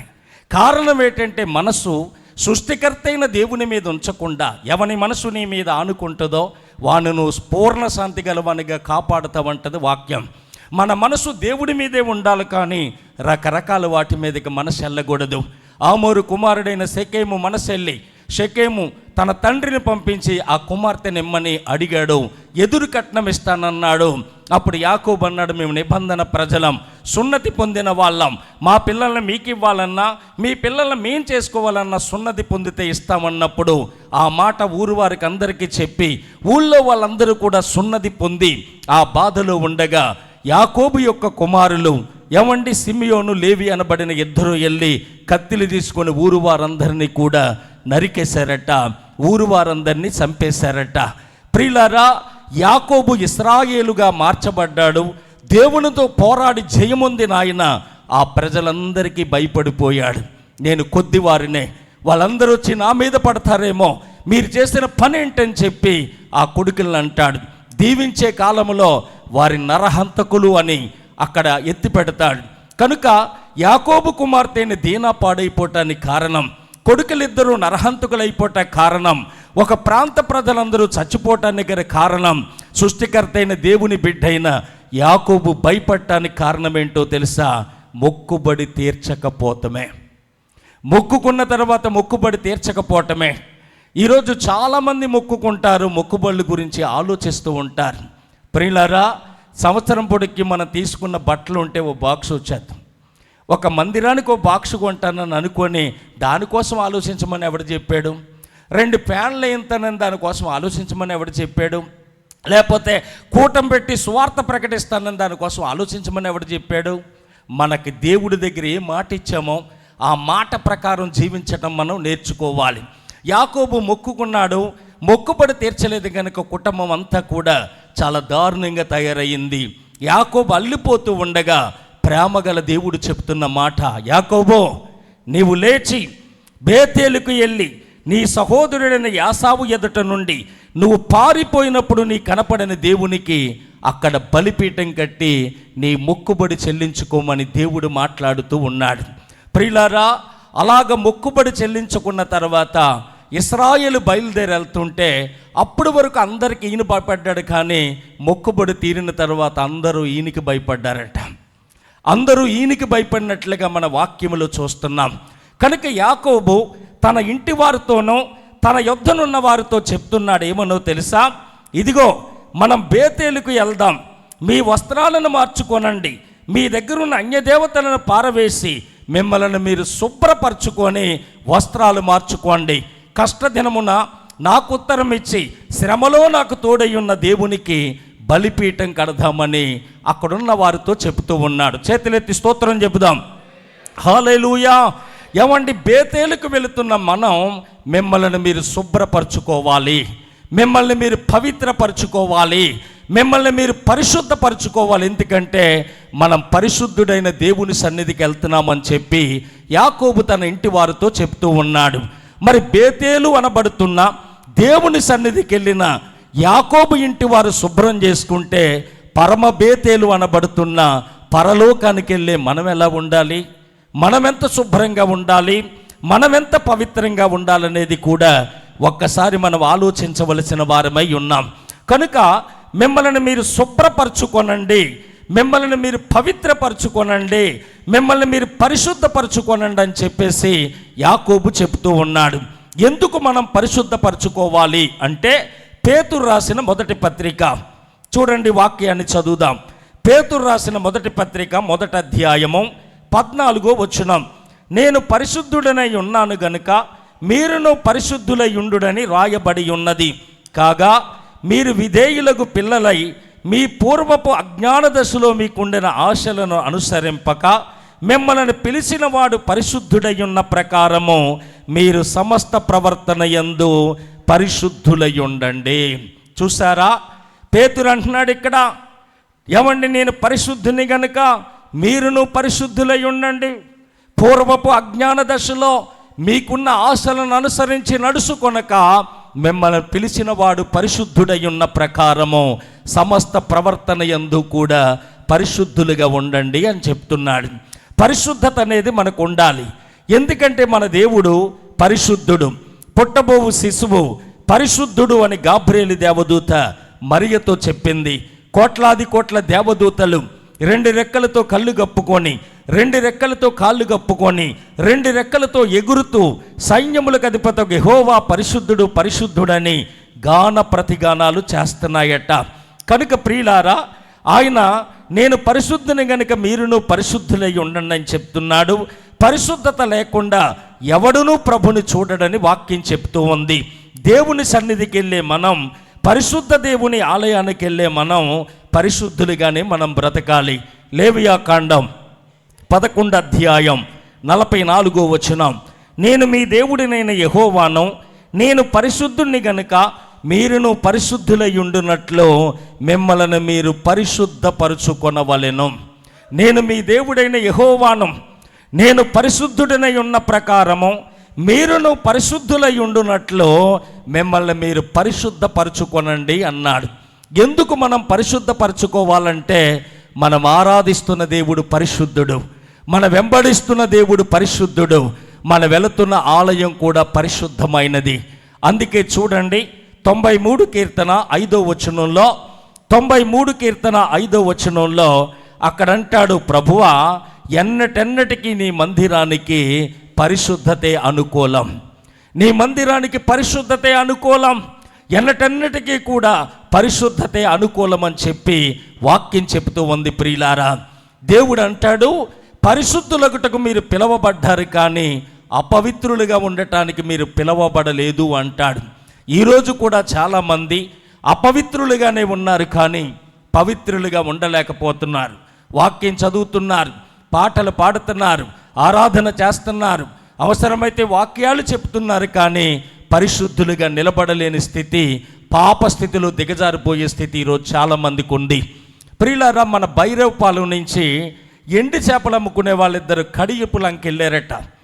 ఆ కడియపులంకలో ఎండి చేపలన్నీ అమ్మేసుకున్నారు. ఇంకా ఇంటికి వచ్చేయాలంటే బస్సు దాటిపోయింది, లాస్ట్ బస్సు. దాటిపోయి చీకటి పడిపోయింది. అక్కడ అన్ని నర్సరీలు ఉంటాయి. ఒక నర్సరీ దగ్గరికి వెళ్ళి పాలేరుతో అన్నాడు, అయ్యా ఈ రాత్రికి ఇక్కడ పడుకొని తెల్లరిగట్ల 4 గంటలకు బస్సు ఉంది, వెళ్ళిపోతాం, ఇక్కడ పడుకుంటామని అడిగితే ఆ పాలేరు వెళ్ళి రైతుతో అన్నాడు, ఇక్కడ పడుకుంటారట, ఎండి చేపలు అట్టుకొచ్చారు, వాళ్ళు వెళ్ళిపోతారట తెల్లరిగట్లు అంటే, అక్కడేం పడుకుంటారా, చలి దోమలో లోపల మొక్కలు ఉన్నాయి కదా, అక్కడ పడుకోమని ఫ్యాన్ వేసుకొని వెళ్ళేటప్పుడు తాళం వేసా, తాళం అక్కడ పెట్టమని చెప్పాడు రైతు. ఆ లోపలికి వెళ్ళారు, టిఫిన్ పొట్లాలు ఉంటే తినేశారు, ఫ్యాన్ వేసుకున్నారు, చక్కగా పడుకున్నారు. తెల్లరిగట్ల 3 అయినా నిద్ర అడతలేదు, 3 అయిపోయినా అటు ఇటు తిరుగుతున్నారు, నిద్ర అట్టట్లేదు. అందులో కావులు లేచి, ఎందుకంటే అక్కడ శంపంగ పువ్వుల వాసన, లిల్లీ పువ్వుల వాసన, మల్లె పువ్వుల వాసన, శామంతి పువ్వుల వాసన, బంతి పువ్వుల వాసన, రకరకాల సువాసన వస్తుంటే వీళ్ళకి నిద్ర పట్టకుండా ఒక ఆవిడ పైపు దగ్గరికి వెళ్ళిన నీళ్లు కొట్టి చెంబులో గంప తడిపి తల దగ్గర పెట్టుకుని వాసన చూస్తూ పడుకుంటే నిద్రట్టిందట. చూశారా, దేవుడు మనల్ని సువాసన గలవారిగా ఉండాలని మన కోసం తన్ను తాను దేవునికి అర్పణగా అప్పగించుకుంటే పాపిష్టి అలవాట్లు ఇంకా పోవట్లేదు మన జీవితంలో, పాపిష్టి బ్రతుకులు ఇంకా పోవట్లేదు మన జీవితంలో. ప్రైజ్లాడ్ సిస్టర్ అంటారు, పైనుంచి కిందకి చూస్తాడు ఈడు. ప్రైజ్లాడ్ బ్రదర్ అంటది, పైనుంచి కిందకి చూస్తుంది ఈవిడి. ఆడాళ్ళు చూసుకుంటే సొల్లు కార్చుకునే మగాళ్ళు, మగాళ్ళు చూస్తే సొల్లు కార్చుకునే ఆడాళ్ళు. ఈరోజు ఇంకా చాలామంది ఉన్నారు, అపవిత్రులుగా ఉన్నారు కానీ పవిత్రులుగా ఉండలేదు. పరమ బేతేలుకు వెళుతున్న మనం పరిశుద్ధపరచుకోవాలి. ఎందుకంటే మన దేవుడు పరిశుద్ధుడు గనుక, ఆ ఆలయం పరిశుద్ధమైనది గనుక మనం కూడా పరిశుద్ధత కలిగే ఆ స్థలానికి మనం వెళ్ళాలి. అందుకే మిమ్మల్ని మీరు పరిశుద్ధపరచుకొనండి అని యాకోబు చెబుతూ ఉన్నాడు. బైబిల్ గ్రంథంలో కొంతమంది తమ్మును తాము పరిశుద్ధపరచుకున్నారట, కానీ మరకలు మాత్రం పోలేదట. చూడండి, ఇర్మియా గ్రంథం 2వ అధ్యాయం, ఇర్మియా గ్రంథం 2వ అధ్యాయము 22వ వచనాన్ని మనం చదివితే, నీవు క్షారముతో కడుగుకొనినను విస్తారమైన సబ్బు రాసుకొనినను నీ దోషము మరక వలె నాకు కనబడుచున్నది, ఇది ప్రభువగు యెహోవా వాక్కు. చూసారా, ఏమండి, నువ్వు క్షారముతో అంటే యాసెడ్డుతో కడుక్కున్నా, విస్తారమైన సబ్బు రాసుకున్నా, నీ దోషం ఇంకా మరక వలె నాకు కనబడుచున్నది. నీ దోషం, నీ పాపం మరక వలె నా దృష్టికి కనపడుతుందని చెప్పేసి ఇక్కడ దేవుడు మాట్లాడుతూ ఉన్నాడు. ప్రియులారా, యోబు గ్రంథములో, యోబు గ్రంథము 9వ అధ్యాయము చూడండి, యోబు భక్తుడు కూడా ఏమంటాడో చూడండి. 9వ అధ్యాయము 30వ వచనాన్ని మనం చదివితే, నేను హిమముతో నన్ను కడుక్కొనినను, సబ్బుతో నా చేతులు కడుక్కునేనను, నీవు గోతులోనే ముంచెదవు. అంటే నేను యమముతో కడుక్కున్నా, సబ్బుతో కడుక్కున్నా, నీ దృష్టికి ఇంకా నేను దోషి వలె కనపడుచున్నాను, నిర్దోషిలా నేను కనపట్టలేదు కనుక నా జీవితం అంతా గోతులోకి వెళ్ళిపోయేలాగా ఉందని చెప్పి యోబు భక్తుడు చెప్తాడు. అందుకనే మనం కడుక్కుంటేనట ఆయన దృష్టికి నిర్దోషులుగా మనం ఉండమట. అందుకనే ఆయనే మనల్ని కడగాలి. 51వ కీర్తనలో చూడండి, దావీదు మహాచక్రవర్తి అంటాడు 2వ వచనంలో, నా దోషం పోవునట్లు నన్ను బాగుగా కడుగుము, నా పాపం పోవునట్లు నన్ను పవిత్రపరచుము, నా అతిక్రమలు నాకు తెలిసే ఉన్నవి, నా పాపం ఎల్లప్పుడూ నా ఎదుటనున్నది. 7వ వచనం, నేను పవిత్రుడగినట్లు హిసోపుతో నా పాపం పరిహరింపుము, యమము కంటే నేను తెల్లగా ఉండునట్లు నన్ను బాగుగా కడుగుము. చూసారా, యమము కంటే తెల్లగా ఉన్నట్లు నన్ను బాగుగా కడుగు నాయనా, హిసోపుతో నన్ను కడుగు, నా పాపం పోవునట్లుగా నన్ను నువ్వు కడగాలి తండ్రి అని చెప్పి దావీదు మహాచక్రవర్తి ప్రార్థన చేస్తాడు. ఏమండి, అందుకనే దేవుడే మనల్ని కడగాలి, మనల్ని మనం పరిశుద్ధపరచుకోవాలి. ఏమిటిని పరిశుద్ధపరచుకోవాలి, ఏటిని మనం కడుక్కోవాలి అని మనం చూస్తే, మొదటి మాట మార్కు సువార్త చూడండి 7వ అధ్యాయము, మార్కు సువార్త 7వ అధ్యాయాన్ని మనం చూస్తే మొదటి నుంచి కొన్ని మాటలు చదువుదాం. యెరూషలేము నుండి వచ్చిన పరిచయులను శాస్త్రుల్లో కొందరు ఆయన యొద్దకు కూడి వచ్చి, ఆయన శిష్యుల్లో కొందరు అపవిత్రమైన చేతులతో అనగా కడగని చేతులతో భోజనము చేయుట చూసిరి. పరిచయులు యూదులను పెద్దల పారంపర్యాచారమును బట్టి చేతులు కడుక్కుంటేనే కానీ భోజనము చేయరు. యేసు ప్రభు దగ్గరికి కొంతమంది వచ్చారట, చేతులు కడగకుండా భోజనం చేస్తున్న ఆయన శిష్యులను చూసి, ఏమండి వీళ్ళంటి అపవిత్రమైన చేతులతో ఉన్నారు, చేతులు కడుక్కుంటే కనుక మనం భోజనం చెయ్యం కదా, కడగబడని చేతులతో ఉన్నారని చెప్పి వాళ్ళు ఆలోచిస్తూ ఉన్నారు. ఈ వాక్యాన్ని బట్టి మనం చూస్తే ఏం కడుక్కోవాలి, వేటిని మనం శుభ్రం చేసుకోవాలంటే ఒకటి మన చేతులు శుభ్రం చేసుకోవాలట. చేతులు చేతలను సూచిస్తూ ఉంది కనుక మన చేతులు మనకు శుభ్రం అవ్వాలట. ఎందుకు చేతులు శుభ్రం అవ్వాలి అని మనం చూస్తే యెషయా భక్తుడు యెషయా గ్రంథాన్ని రాస్తూ, యెషయా గ్రంథము 1వ అధ్యాయం 15వ వచనం ఇలా ఉంది, మీరు మీ చేతులు చాపినప్పుడు మిమ్మలను చూడక నా కన్నులు కప్పుకొందెను, మీరు బహుగా ప్రార్థన చేసినను నేను వినను, మీ చేతులు రక్తముతో నిండి ఉన్నవి, మిమ్మలను కడుక్కొనుడి, శుద్ధి చేసుకొనుడి. చూసారా, మీ చేతులు చాపినప్పుడు నేను మిమ్మల్ని చూడను, నా కన్నులు కప్పుకుంటాను, మీరు బహుగా ప్రార్థన చేసిన నేను విన్ను, మీ చేతులు రక్తముతో నిండి ఉన్నాయి కనుక మీ చేతులు కడుక్కొని మిమ్మల్ని మీరు శుభ్రపరచుకోనండి అని చెప్పి వాక్యం మనకి తేటగా తెలియజేస్తూ ఉంది. మన చేతులు ఎలా ఉండాలంటే శుభ్రంగా ఉండాలి, మన చేతులు ఎలా ఉండాలంటే పవిత్రంగా ఉండాలి. అందుకే తిమోతికి రాసిన మొదటి పత్రిక 1వ అధ్యాయంలో 8వ వచనం, 2వ అధ్యాయం 8వ వచనంలో ఇలా అంటాడు, కావున ప్రతి స్థలమందును పురుషులు కోపమును సంశయమును లేనివారై పవిత్రమైన చేతులెత్తి ప్రార్థన చెయ్యవలెనని కోరుచున్నాను. చూసారా, పురుషులు ఎలా ఉండాలంటే కోపమును సంశయమును లేనివారుగా, అంటే అనుమానము లేనివారుగా ఉండాలట. కానీ ఈరోజు చాలామంది మందిరానికి వస్తారు, వాక్యం చదువుతారు, వాక్యం వింటారు, ప్రార్థన చేస్తారు, కానీ అనుమానాలు మాత్రం పోవు, అనుమానిస్తూనే ఉంటారు. కారణం ఏంటంటే ఇలా స్వభావం అలాంటిది. చూడండి, మనమేమో ఎవరినైనా బండి ఎక్కించేసుకోవచ్చు, కానీ మన భార్య కానీ మన చెల్లి కానీ మన తల్లి కానీ ఏ బండి ఎక్కకూడదు. మనం అందరినీ చూసేయచ్చు, కానీ ఎవడో మన పిల్లల వంక లేకపోతే మన భార్య వంక ఎవడో చూడకూడదు. అలాంటి అనుమానాలు ఉండి ఎవరితోటైనా మాట్లాడినా ప్రమాదమే, ఎవరినైనా ఇంటికి పిలిచి ప్రైజ్లాడి చెప్పినా ప్రమాదమే. ఇలాంటి అనుమానం కలిగిన వారు చాలామంది ఉంటారు. అందుకే పురుషులు అనుమానము లేని వారిగా, కోపము లేని వారిగా ఉండి పవిత్రమైన చేతులెత్తి దేవునికి ప్రార్థన చెయ్యాలట. వాక్యం అంటుంది, నా ప్రార్థన ధూపం వలెను, నేను చేతులెత్తుట సాయంకాలపు నైవేద్యము వలెను, నీ దృష్టికి అంగీకారములగునుగాక అన్నాడు కీర్తనాకారుడు. మనం చేతులెత్తుట ఆయనకి సాయంకాలపు నైవేద్యం గనుక మన చేతులు ఎలా ఉండాలంటే పవిత్రంగా ఉండాలి, పరిశుద్ధంగా ఉండాలి. కానీ వాక్యం అంటుంది, మీరు చేతులు చాపినప్పుడు నేను చూడను, కళ్ళు మూసుకుంటాను, మీ చేతులు రక్తముతో నింపబడ్డాయి, మీ చేతులు పాపంతో నింపబడ్డాయి, మీ చేతులు దోషంతో నింపబడ్డాయి కనుక మిమ్మల్ని మీరు కడుక్కొనండి అని చెప్పి వాక్యం చెబుతూ ఉంది ప్రియులారా.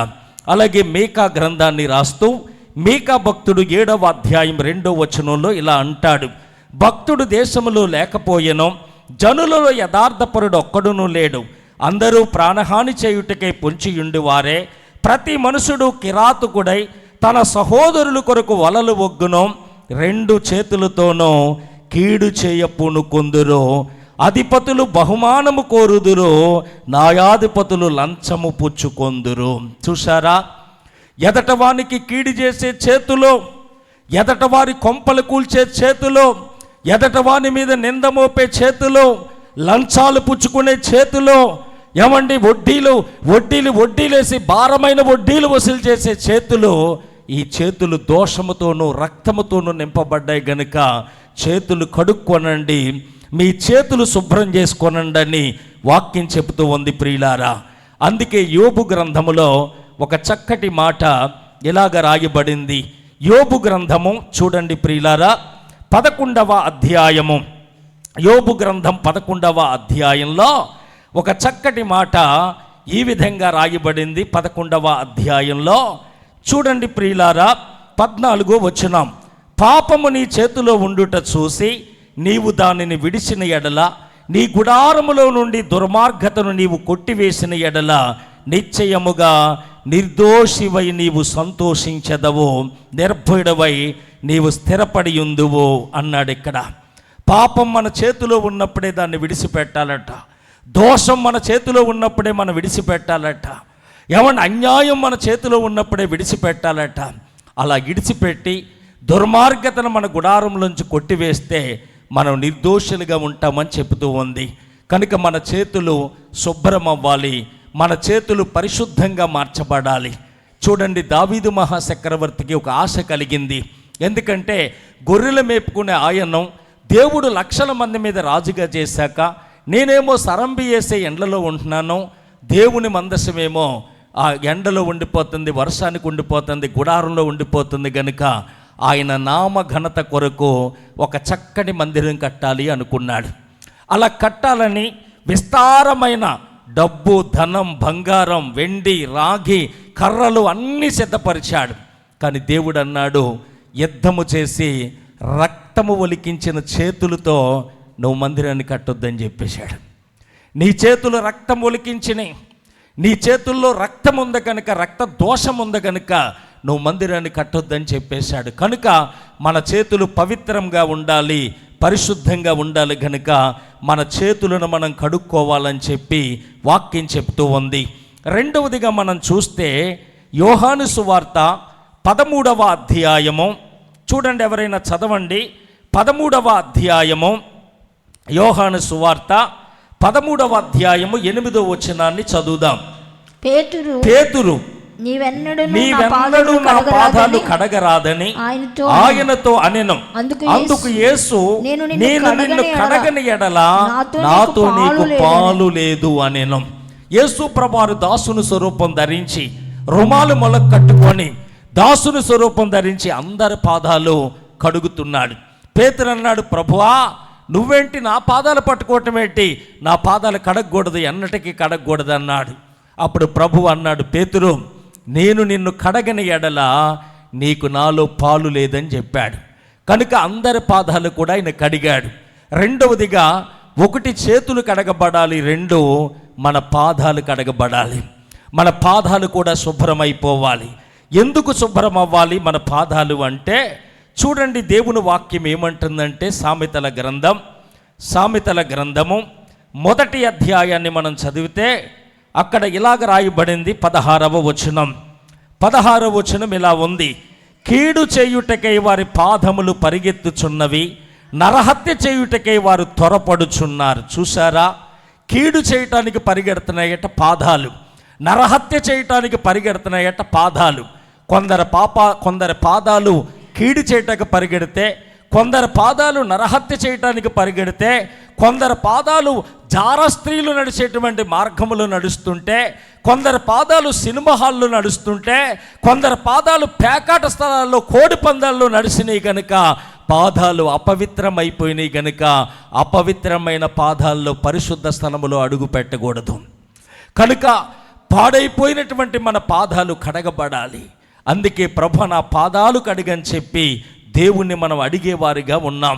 యోబు గ్రంథములో ఒక చక్కటి మాట ఇలాగ రాయబడింది. యోబు గ్రంథము చూడండి 34వ అధ్యాయము. యోబు గ్రంథము 34వ అధ్యాయం 21వ వచనంలో, ఆయన దృష్టి నరుల మార్గముల మీద ఉంచబడి ఉన్నది, ఆయన వారి నరకలన్నీయు కనిపెట్టి చూచుచున్నాడు. ఆయన దృష్టి అంతా నరుల మార్గాల మీదే ఉన్నదట. ప్రియులారా, ఆ నడకలన్నీ కూడా ఆయన కనిపెడుతున్నాడట. ప్రియులారా, నీ భార్య నిన్ను కనిపెట్టకపోవచ్చు, నీ భర్త నిన్ను కనిపెట్టకపోవచ్చు.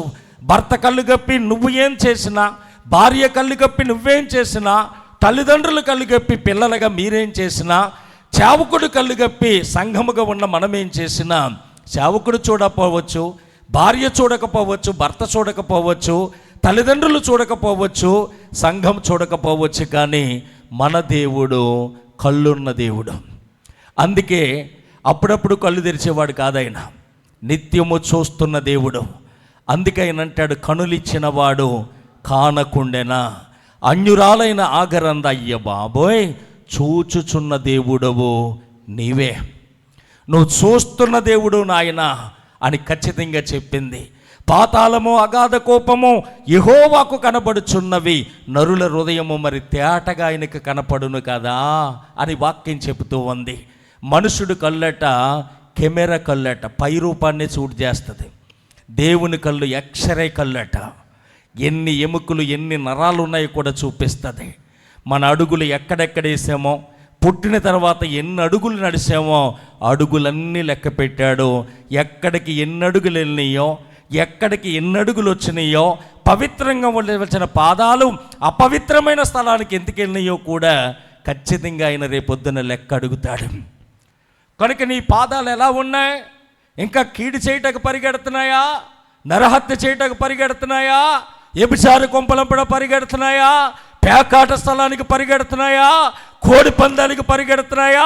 దేవుని నమ్ముకొని దేవుని రక్తంలో కడగబడి సిగ్గులేనటువంటి పరిస్థితుల్లో నువ్వున్నా నీ పాదాలు కడగబడాలని దేవుడు కోరుతూ ఉన్నాడు. అందుకే కీర్తనాకారుడు 139 కీర్తనలో ఆయన అంటాడు, నేను కూర్చోవటం లేవటం నా నడక నా పడక నువ్వు చూస్తున్నావు నాయన.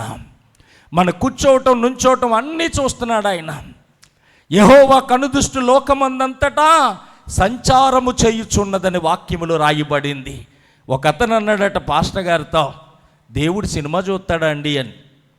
దేవుడు సినిమా చూడటమేట్రా బాబు అన్నాడు ఆయన. మీరు చదవలేదా వాక్యం అన్నాడు. నేను ఎక్కడ చదవలేదురా, బైబిల్ అంతా చదివాను కానీ సినిమా చూస్తాడని ఎక్కడ లేదురా అన్నాడట ఆయన. యెహోవా కనుదృష్టి లోకమందంతటా సంచారం చేస్తుందని ఉంది కదా, మరి సినిమాలు లోకంలోనే కదా ఉన్నాయి. ఆయన దృష్టి లోకమందంతటా సంచారం చేస్తుంటే సినిమా ఎందుకు కనపడదండి ఆయనకంటే? పాస్టర్ గారు అన్నారు, సినిమా చూడరా, సినిమాలో ఏ సీట్లో కూర్చొని ఎన్ని ఎల్లేసు ఆయన చూస్తాడు అన్నాడట. ఏమంటే సినిమా ఆయన చూడటం కానీ సినిమాలో కూర్చున్న నిన్ను చూడటానికి మాత్రం వస్తాడు ఆయన అక్కడికి. ఏమండి నిజమండి. ఒక అతనట బాహుబలి సినిమా చూడాలని ఎంతో ఆశ కలిగి ఉన్నాడట ఓ పాస్టర్ గారు. బాహుబలి సినిమా ఏమండి చూడాలనుకుంటే చూడలేడు. ఎలాగైనా చూసేయాలని ఆశ. మరి వాక్యం ఏమో బల్లగుద్ది చెప్పేస్తున్నాడు. మరి సినిమాకి వెళ్తే ఏమైపోతాడో? వెళ్ళకుండా చూడకుండా ఉండలేకుండా ఉండి అలాగది ఎలాగైనా చూసేయాలని ఎలిమెంట్ పెద్దది కొనుక్కొని బుర్రకు పెట్టుకొని వెళ్ళి కూర్చొని సినిమా చూస్తున్నాడట. మంచి సన్నివేశం వచ్చిందట, తట్టుకోలేక ఒకేసారి అలేలుయా అన్నాడట. ఎదర బెంచులో ఉన్న వాళ్ళందరూ అలేలుయా అన్నారట. చూశారా? ఈయన అలేలు చెప్పగానే వాళ్ళు ఎత్తేసారంటే బ్యాచ్ అంతా. అక్కడ కూర్చున్న మనలందరినీ దేవుడు చూస్తాడు. కనుక మన పాదాలు ఎలాంటివి ఒక్కసారి చూడండి. పవిత్రమైన దేవుని సన్నిధికి వెళ్ళే మన పాదాలు గబగబ వచ్చి నోట్లోకి నీళ్ళేసేసుకొని, పాదాల మీద చెంబుడు నీళ్ళేసేసుకొని, ఒక పాదం తడితో పాదం తడదో గుళ్ళోకి వెళ్ళిపోయి దండం పెట్టేయడానికి ఈయన కళ్ళు మూసుకున్న దేవుడు కాదు, కళ్ళున్న దేవుడు. జాగ్రత్త సుమా, నీ పాదాలు కడగబడకపోతే పవిత్ర స్థలములో నీకు పాలు పంపులు లేవు. పవిత్రుడైన పరిశుద్ధుడైన దేవుని పాద సన్నిధ్యంలోకి వెళుతున్న మనం చేతులు కడుక్కోవాలి. 2 మన పాదాలు కడగబడాలి. నేను కడగని ఎడల మీకు నాట్లో పాలు పంపులు లేవని చెప్పాడు. 3వదిగా మనం చూస్తే యెషయా గ్రంథము చూడండి ప్రియులారా, 6వ అధ్యాయము 5వ వచనం నుంచి మనం చదివితే యెషయా భక్తుడు ఒక ప్రార్థన చేస్తాడు. అపవిత్రమైన పెదవులు గలవాడిని, అపవిత్రమైన పెదవులు గల జనుల మధ్య నేను నివాసమున్నాను. అయ్యో నేను అపవిత్రుణ్ణి, అపవిత్రమైన పెదవులు గలవాడిని అన్నాడు. వెంటనే కెరూబులో కెరూబు ఎగిరొచ్చి కాలుతున్న నిప్పుని కారుతో పట్టుకొచ్చి ఆయన పెదవులకు తలిగించింది. నీ పెదవులకు తలిగింది గనుక నీ దోషానికి నివారణ కలిగింది, నీ పాపం కడిగివేయబడిందని చెప్పాడు. కనుక మన పెదవులు కడగబడాలి, మన పెదాలు కడగబడాలి. ఎందుకంటే మన పెదవులు సరైనవి కాదు. ఆ పెదవులతోటే ఎన్నో అబద్ధాలు. దేవానికి స్తోత్రం అంటావు, ఆ పోలికలో పుట్టిన మనిషికి మాత్రం 33 పేర్లు ఎడతావు. ఏమంటే దేవానికి స్తోత్రం అప్పటిదాకా గంట ప్రార్థన చేసేసి బయటకు వచ్చి కూడా దేవుణ్ణి నమ్ముకుని అదే పోలికలో ఉన్న మనిషికి ఎన్ని పేర్లు పెడతామో. ఎన్ని కొంపలు కూల్చేసావో ఆ పెదాలతో, ఎంతమంది భార్యాభర్తలను ఎడదీసేసావో, అత్తాకోడలను ఎంతమంది నిడదీసేసావో, ఊరంతా కూడా నాశనం చేసేసి ఉంటాం. ఎందుకంటే మున్సిపాలిటీ ఎద్దులండి, మామూలు కాదు. మున్సిపాలిటీ బండి చూసారా, చెత్త కనపడగానే ఆగిపోద్దట. ఆ పోగు తీసి నెత్తి మీద వేసుకుంటుందట, మళ్ళీ ఎదరికి వెళ్ళిపోద్దట, మళ్ళీ ఆగిపోద్దట. అక్కడ పోగు తీసి మళ్ళీ వేసుకుంటుందట, మళ్ళీ కొంచెం ఎదరికి వెళ్ళిపోద్దట, ఆగిపోద్దట. చాలామంది ఇంటింట ఉన్న మలినం మీద వేసుకుంటే వాళ్ళ పెదవులతో అనేక కాపురాల్లో చిచ్చు పెట్టే వాళ్ళు చాలామంది ఉన్నారు. బెంకములాడే పెదవులట, అబద్ధలాడే నాలుకట. కనుక 12వ కీర్తన మీరు చదివితే అబద్ధలాడే నాలుకలను బెంకములాడే పెదవులను ఆయన కోసేస్తాడని రాయబడింది వాక్యంలో. కనుక మన పెదవులు అపవిత్రమైనవి. ఈ పెదవులతో ఎన్నో బూతు మాటలు. ఏమంటే వదిన అవుద్దండి, మరిది గారు అవుతాడండి. మరిది గారంటే ఎవరు? కొడుకు కదా. వదిన గారంటే తల్లి కదా. మరదలంటే కూతురు కదా. బావగారంటే తండ్రి కదా. అత్తగారంటే అమ్మ తర్వాత అమ్మ కదా. అల్లుడంటే కొడుకు కదా. ఈ సంగతులు మనకి తెలవు. అత్త వద్దని యాలకోలాలు, అల్లుడవుతాడని యాలకోలాలు, బూతులు, సరసోక్తులు, ఆడకూడని మాటలు ఎన్నో ఈ పెదవులతో పలికాం. అందుకే ఈ పెదవులు అపవిత్రమైపోయినాయి గనుక పరిశుద్ధుడైన దేవుణ్ణి రాత్రి పగలు మానక స్తుతించడానికి వెళ్తున్నాం గనుక మన పెదవులు పవిత్రపరచబడాలి, మన పెదవులు కాల్చబడాలి, మన పెదవులు పరిశుద్ధంగా సిద్ధపడాలి. అందుకనే ప్రియులారా, చేతులు కడగబడాలి, పాదాలు కడుక్కోవాలి, శుభ్రం చేసుకోవాలి, మన పెదవులు కూడా శుభ్రం చేసుకోవాలి. అందుకే దావీదు అంటాడు, నేను కడుక్కుంటే నీ దృష్టికి ఇంకా మచ్చుండిపోద్ది, మురుకుండిపోద్ది, డాగుండిపోద్ది, కలంకం ఉండిపోద్ది. కనుక నువ్వు కడిగితే మచ్చ, డాగు, కలంకము లేని నిర్దోషులుగా నిలబడతాం. ప్రభువా, ఈ సోపుతో మమ్మల్ని కడుగు ప్రభువా అని ప్రార్థన చేస్తున్నాడు. ఈ సోపు అనగా దొరికేది కాదు. ఇస్సోపు అంటే దొరికేది కాదు. ఇస్సోపు అనగా ఇస్సోపు మొక్క భూమి మీద అన్ని మొక్కలతో మొలిసే మొక్క కాదు. మరి ఎక్కడ మొలుస్తుందంటే అది గోడలో మొలుతుందట. ఏమండి చూడండి, రాజు అయిన సొలొమోను రాస్తాడు మొదటి రాజుల గ్రంథము 5వ అధ్యాయాన్ని మనం చదివితే అక్కడ ఈ మాట ఇలాగా రాయబడి ఉంది. 4వ అధ్యాయం 33వ వచనం. మరియు లెబానోనులో నుండి దేవదారు వృక్షమునే గాని, గోడల నుండి మొలుసు ఇస్సోపు మొక్కనే గాని. ఇస్సోపు మొక్క ఎక్కడి నుంచి మొలుస్తుందంటే గోడలోంచి మొలుస్తుందట. గోడ పగిలిపోయినప్పుడు, గోడ పాడైపోయినప్పుడు, గోడ నాసు కట్టినప్పుడు ఏమండి ఆ గోడలోంచి ఇస్సోపు మొక్క బయటకు వస్తుందట. ఆనాడు దేవుడు మరణదూతను తప్పించుకోవటం కోసం ఇంటికో గొర్రె పిల్లను వధించి ఇస్సోపు కుంచె తీసి ఇస్సోపు కర్రను నల్లగొట్టి ఆ కుచ్చుతో నిలువు కమ్మికి అడ్డకమ్మికి రాయమని చెప్పాడు ఇస్సోపు కర్రతో. కనుక ప్రియులారా, ఆ ఇస్సోపుతో నన్ను కడుగు ప్రవ్వా, యమము కంటే తెల్లగా కడుగు ప్రవ్వా, నా పాపం పోవునట్లు, నా దోషం పోవునట్లు నన్ను శుద్ధీకరించని చెప్పి దావీదు మహాచక్రవర్తి ప్రార్థన చేస్తాడు. కనుక మన చేతులు కడగబడాలి, మన పాదాలు కడగబడాలి, తర్వాత 3వదిగా మన పెదవులు కడగబడాలి. దేంతో కడగబడాలి అంటే యేసయ్యే మనల్ని కడగాలి. ఆయన కడిగితేనే పవిత్రులం అవుతాం, ఆయన కడిగితేనే పరిశుద్ధులం అవుతాం, ఆయన కడిగితేనే నీతిమంతులం అవుతాం, ఆయన కడిగితేనే యథార్థవంతులుగా ఉంటాం. కానీ మనల్ని మనం కడుక్కుంటేనట మన నీతి క్రియలైన దృష్టికి మురుకు గుడ్డలట. అందుకని మనల్ని మనం కడుక్కుంటే డాగు, కలంకం ఉండిపోద్ది కనుక ఆయన మాత్రమే కడగాలట. దేనితో మనం కడగబడాలి, దేంతో కడగబడితే మనం శుద్ధీకరించబడతాం అని మనం చూస్తే కొరింథీకి రాసిన మొదటి పత్రిక 6వ అధ్యాయము 9వ వచనాన్ని చదవండి. అన్యాయస్తులు దేవుని రాజ్యానికి వారసులు కానేరని మీకు తెలియదా? మోసపోకుడి. జారులైనను, విగ్రహారాధికులైనను, వ్యభిచారులైనను, ఆడంగితనము గలవారైనను, పురుష సంయోగులైనను, దొంగలైనను, లోబులైనను, తాగుబోతులైన, దోషకులైన, దోషుకుని వారైన దేవుని రాజ్యమునకు వారసులు కానేరరు. మీలో కొందరు అట్టి వారై ఉంటిరి గాని ప్రభువైన యేసుక్రీస్తు నామమున మన దేవుని ఆత్మయందు మీరు కడగబడి పరిశుద్ధపరచబడిన వారై నీతిమంతులుగా తీర్చబడుతున్నారు. అన్యాయస్తులు దేవుని రాజ్యానికి వారసులు కానేరరు. ఏమండి అందుకని అక్కడ చెప్తున్నాడు, మోసపోకండి. జారులైన, విగ్రహారాధికులైన, వ్యభిచారులైన, ఆడంగితనము గల వారైనా, పురుష సంయోగులైన, దొంగలైన, లోబులైన, తాగుబోతులైన, దూషకులైన, దోసుకుని వారినైనా దేవుని రాజ్యానికి వెళ్ళరని మీకు తెలియదా? మీలో కొందరు అట్టి వారై ఉన్నారు, కానీ యేసుక్రీస్తు నామమున ఆత్మచేత కడగబడిన వారే తీర్పు దినమున మీరు నీతిమంతులుగా నిలబడ్డారు అన్నాడు. అంటే మనం దేంతో కడగబడాలంటే ఆత్మ ద్వారా కడగబడాలి. చేతులెత్తి స్తోత్రం చెప్పండి, హల్లెలూయా. అందుకే ప్రతి ఒక్కరూ కూడా ఆత్మను పొందుకోవాలి, ఆత్మ కోసం దాహం కొనాలి. నీ ఆత్మ చేత నన్ను నింపు ప్రభువా అని దేవుణ్ణి నిత్యము మనం అడగాలి. చాలామందికి బైబిల్లో మనం చూస్తే ఒక బ్యాచ్ ఉంది, పరిశుద్ధాత్ముడు ఉన్నాడన్న సంగతే వారికి తెలియదట. అసలు పరిశుద్ధాత్ముడు ఉన్నాడనే తెలియదట. చాలామంది ఈరోజు కూడా మందిరానికి వస్తారు, కానీ రాళ్ళ నిలబడి ఉండిపోతారంతే. అలా రాళ్ళగా అలా నిలబడతారు, అందరూ తప్పట్లు కొట్టేస్తుంటే వీడు ఇలా చూస్తాడు, ఏంటో వైను లేదు. ఆత్మ కోసం తృష్ణ లేదు, ఆత్మ కోసం దాహం లేదు. నీ ఆత్మ చేత నన్ను అభిషేకించి ప్రభా అండవు. ఆత్మ నీ మీదకి రాకుండా మలినం ఎలా పోతుంది? ఆత్మ వస్తే మలినం ఎందుకు పోతుందండి? ఎలా పోతుంది అనుకుంటున్నారా? చూడండి, యేసు ప్రభు చెప్పాడు. యోహాను సువార్త 16వ అధ్యాయము చూడండి, 16వ అధ్యాయము 7వ వచనం ఇలా ఉంది. అయితే నేను మీతో సత్యము చెప్పుచున్నాను, నేను వెళ్ళిపోవుట వలన మీకు ప్రయోజనకరము.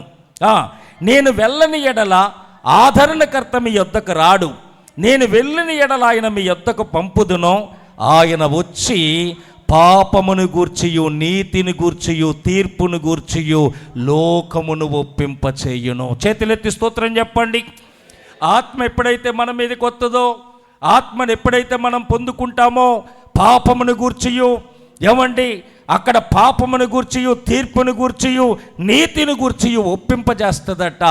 ఆత్మదేవుడు మన మీదకి వచ్చి మనలో పశ్చాత్తాపాన్ని కలగజేస్తాడు. మనం పశ్చాత్తాపం మనకు తెలకుండానే బోరుమని ఏడుస్తాం, గుండెలు బాదుకుంటాం.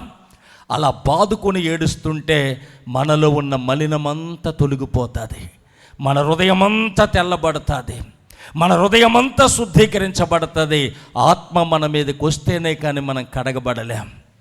ఆత్మదేవుడు కావాలి. అందుకే పరిశుద్ధాత్మను అడుగువారికి తండ్రి పరిశుద్ధాత్మను నిశ్చయముగా అనుగ్రహిస్తున్నాడు అని రాయబడింది. విధేయులకు వారి మీదకి దేవుడు తన ఆత్మను పంపుతాడని కూడా రాయబడింది. అవిధేయుల మీదకి ఆత్మ రాదు, విధేయుల మీదకి వస్తుంది. విధేయత కలిగిన వారిగా మనం ఉండాలి. సంఘానికి, సేవకుడికి, దేవునికి, వాక్యానికి, ప్రార్థనకి విధేయత కలిగిన మనసు మన మీద ఉంటే ఆటోమేటిక్గా మన మీదకి వచ్చేస్తాడు ఆయన.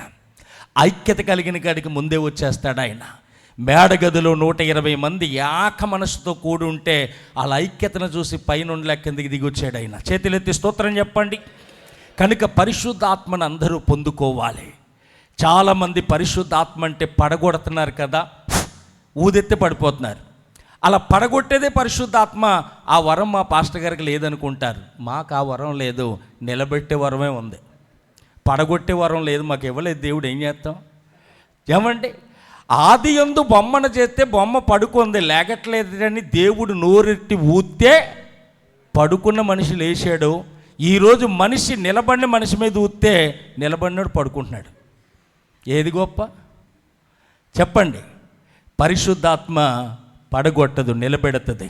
యెహెజ్కేలు గ్రంథం 2వ అధ్యాయం 1వ వచనంలో, నరపుత్రుడా నువ్వు చక్కగా నిలబడు, నేను నీతో మాట్లాడవలసి ఉన్నది. అంతటా ఆత్మ నాలోనికి వచ్చి నన్ను నిలవబెట్టగా నాతో మాట్లాడే వాని స్వరమును నేను వింటిని. ఆత్మ నిలబెట్టిందా, పడగొట్టిందా? నిలబెట్టింది.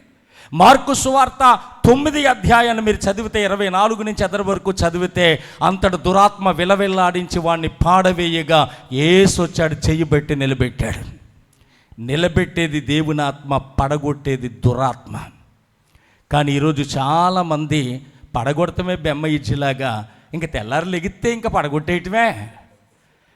మరి నిజంగా దేవుని ఆత్మ పొందుకున్న వాళ్ళు పడిపోతున్నారండి. కచ్చి ఊపితే వచ్చేస్తుంది ఆత్మ, కోటు ఊపితే వచ్చేస్తుంది ఆత్మ, ఊదెత్తే వచ్చేస్తుంది ఆత్మ. మరి దేవుడి కంటే గొప్పడు కదా, ఏమన్నా వచ్చేస్తుంది ఆత్మ. నిజంగా దేవుని ఆత్మే వాళ్ళని నింపబడితే వెనకాల ఇద్దరు ఎందుకంటే మళ్ళీ పట్టుకొని పడుకోబెట్టడం అంటే, పడగొట్టేస్తే చిన్న మెదడు సిదిగిపోతే కేసేటేస్తారని. మళ్ళీ ఇద్దరు సాఫీగా పడుకోబెడుతున్నారు కింద. ఎంత దరిద్రమో, దేవుని పరువు తీస్తున్నారు చాలామంది. ఒక మాట చెప్పనా, ఆత్మ పొందుకున్న కొత్తలో ఒకవేళ పడిపోతే పడిపోవచ్చుగాక. ఏమండి, నేను సైకిల్ నేర్చుకునేవాడిని, ఎన్నోసార్లు పడేవాడిని.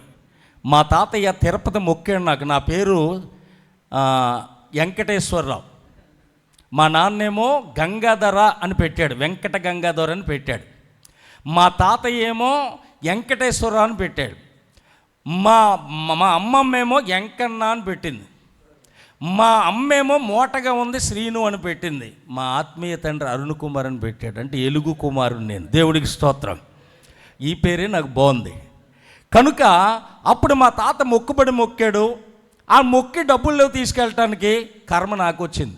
ఎందుకంటే ఆయన తల కాదు మొక్కుతుంది, నా తల. 2 జల్ల మనకి, ఇటేపు 2 జల్ల. మా పిన్ని చిన్నదే, ఇలా ఉంటుంది. దాని సరదా అంతా నా మీదే తీర్చుకుండేది. పొద్దున్న లేటం దువ్వైనట్టుకు వచ్చేయటం, నాకు మందరపూలు అట్టుకొచ్చేయటం, నన్ను కూర్చోబెట్టి చొప్పరి జల్లేసేయటం. ఎలా ఉండేవాడినా చూడండి. ఏమండి, చిన్నప్పటి నుంచి లావుగానే ఉండేవాళ్ళండి. ఏమండి, చక్కగా ఒకసారి మా పిన్ని ఆ కాలువకాడి నుంచి వచ్చేస్తుంటే బోధులో రిబ్బన్నులు కనపడ్డాయట. రిబ్బన్నులు కనపడితే ఈ రిబ్బన్లు మా ఓడిలా ఉన్నాయేంటి అనుకుంది. మా ఓడి అయితే బోధులు ఎందుకుంటాయని ఎదరికి వెళ్ళిపోయింది. మళ్ళీ వెనక్కి వచ్చింది. ఎవరొకరే సబ్బెట్టి ఉతికేసి మా ఓడికి పెడదామని చెప్పి 2 రిబ్బన్లు లెగిస్తే నేను లెగిసేనట్టు పైకి. అవి ఎప్పుడు పడ్డానో, సైకిల్ నేర్చుకున్న కొత్త. మా పిన్నిని నేను అడిగాను, రోజు పడిపోయివ్వండి అంటే, ఎందుకు పడిపోయావరా? సైకిల్ రాకముందు పడ్డావు, సైకిల్ వచ్చిన తర్వాత నన్ను ఎక్కించుకొని సైకిల్ తొక్కావు. ప్రవక్తల ఆత్మలు వారి స్వాధీనములో ఉన్నాయని వాక్యం చెప్తుంది. బండి నడిపేవాడు యాక్సిలేటర్ ఎంత ఇవ్వాలో, ఎక్కడ బ్రేక్ అయ్యాలో ఎలా తెలుసో, ఎంత ఆత్మ పొందుకున్నవాడైనా ప్రార్థన అనేసరికి ఆగిపోవాలి. నా కుమారుడా, నేను పెద్ద బిల్డింగ్ వేస్తున్నాను, ఇలాంటివి చెప్పకండి. ఆత్మదేవుడు మనలో ఉంటే లోబడతాం, విధేయత చూపిస్తాం. చక్కగా దేవుడు ఆరాధన చేసినని చెప్పి ఆరాధనలో లీనమవుతాం, ఆత్మచేత నింపబడతాం. నీతిని గూర్చి, పాపమును గూర్చి ఒప్పింపజేసి, పుట్టిన కాడి నుంచి ఇంతవరకు మనం చేసిన ప్రతి పాపాన్ని ఒప్పుకొని దేవుని పాదాల దగ్గర కన్నీరు కారుస్తాం. మన మనసంతా తేలికైపోతుంది, మన మనసులో ఉన్న వేదనంతా తొలగించబడుతుంది, చాలా చక్కగా శుద్ధీకరించబడతాం. కనుక ఆత్మను పొందుకొని ఆత్మచేత మనం కడగబడాలి. ఆత్మచేత కడగబడిన వారిగా మనం ఉండాలి. అపోస్తుల కార్యాల 5వ అధ్యాయంలో ఒక చక్కటి మాట ఇలాగ రాయబడింది. అపోస్తుల కార్యాల గ్రంథము చూడండి ప్రియులారా, 5వ అధ్యాయము 32వ వచనం. మేమును దేవుడు తనకి విధేయులైన వారికి అనుగ్రహించిన పరిశుద్ధాత్మయు ఈ సంగతులకు సాక్షులమై ఉన్నామని చెప్పిరి. మేమును తనకు విధేయులగున వారికి దేవుడిచ్చే పరిశుద్ధాత్మ. అంటే విధేయత లేకుండా దేవుని ఆత్మ మన మీదకి రాదు. ఆత్మ లేదని నేను అంటలేదు, ప్రవచనాలు లేవని నేను అంటలేదు. బాధలలో నన్ను బలపరిచింది ప్రవచనం, నన్ను నిలబెట్టింది దర్శనం. అంతేకాని వాటి మీదే ఆధారపడిపోవద్దు. చక్కగా ఆత్మచేత నింపబడినప్పుడు ఆత్మలో ఆనందిస్తూ ప్రతి పాపాన్ని ఒప్పుకొని ప్రభు పాదాల దగ్గర ఇడిచిపెట్టి మళ్ళా దాని వైపు చూడకూడదు. కుక్క మన కళ్ళ ముందు తెగతిరిగేస్తుంది, మామూలుగా తిరగదు. ఏంట్రా ఈ కుక్క ఇలా ముక్కుతుంది అనుకుంటాం. కాసేపు తిరిగి తిరిగి తిరిగి తిరిగి పెద్ద వాంతి చేసుకుంటుంది. వాంతి చేసుకున్నాక అయ్యి బాబు ఇంత చెడు ఉందా దీని కడుపులో, అందుకేరా పాపం నిలబడలేదు, తిమ్ముతూలేదురా దీనికి అనుకుంటాం మనం. ఎంత చెడు కక్కిందిరా అనుకుంటాం. అది కూడా ఈ దరిద్రం అంతా నాలో ఉందా అనుకొని వెళ్ళిపోద్ది. తిరిగి తిరిగి తిరిగి మధ్య నుంచి వస్తుంది, మళ్ళీ అదే తింటుంది. చెయ్యట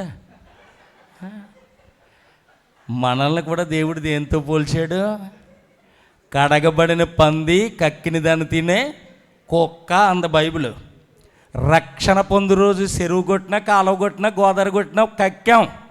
ఎంత సినిమాకి వెళ్ళినాం, సీరియల్ చూసేవాళ్ళు ఎంతమంది ఇక్కడ? సీరియల్ చూసేవాళ్ళు ఎంతమంది? ఇంతకుముందు నేను ఎప్పుడోసారి టీవీ ఆన్ చేస్తే పిన్నే అని పెద్ద సౌండ్, పిన్ని సీరియల్ అట్ట, మొగల్ రేకులట, ప్రేమ ఎంత మధురమట. మొన్న ఒక ఆయన సాక్ష్యం చెప్పడానికి వచ్చి ఆయన ఏదో సీరియల్ చెప్పాడండి.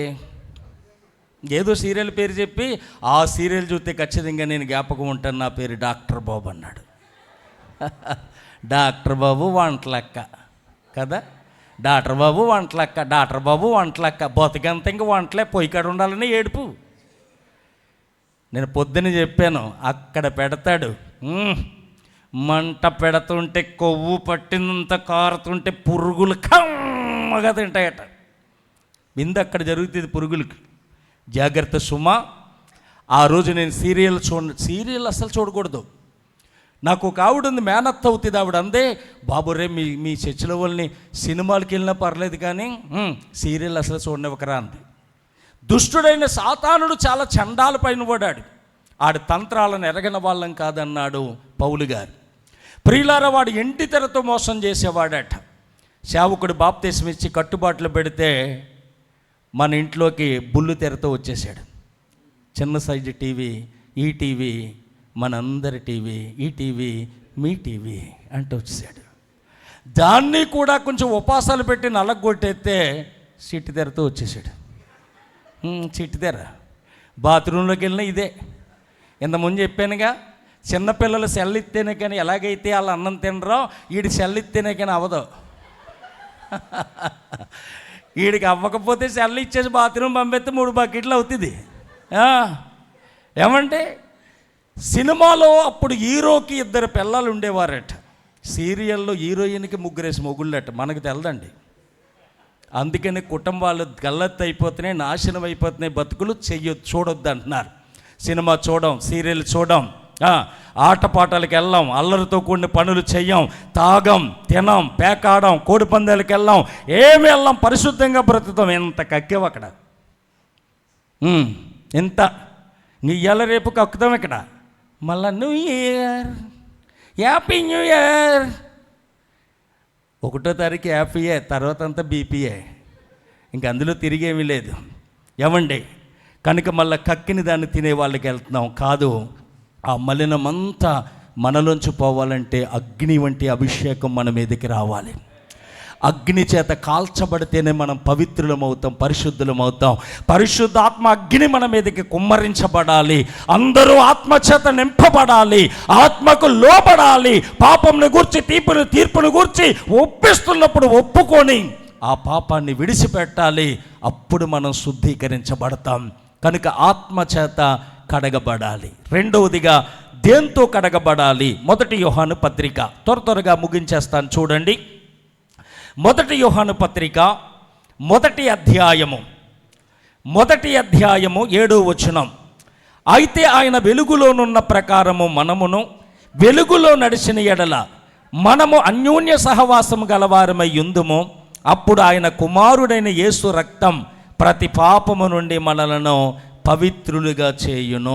చూసారా, ఇక్కడ వాక్యం ఏమని చెప్తుందంటే, ఆయన వెలుగులో నడిచిన ప్రకారం మనములో కూడా వెలుగులో నడిచిన ఎడల ఏమండి అన్యోన్య సహవాసం గలవారమై యేసు రక్తము ప్రతి పాపము నుండి మనల్ని పవిత్రులుగా చేయును అన్నాడు.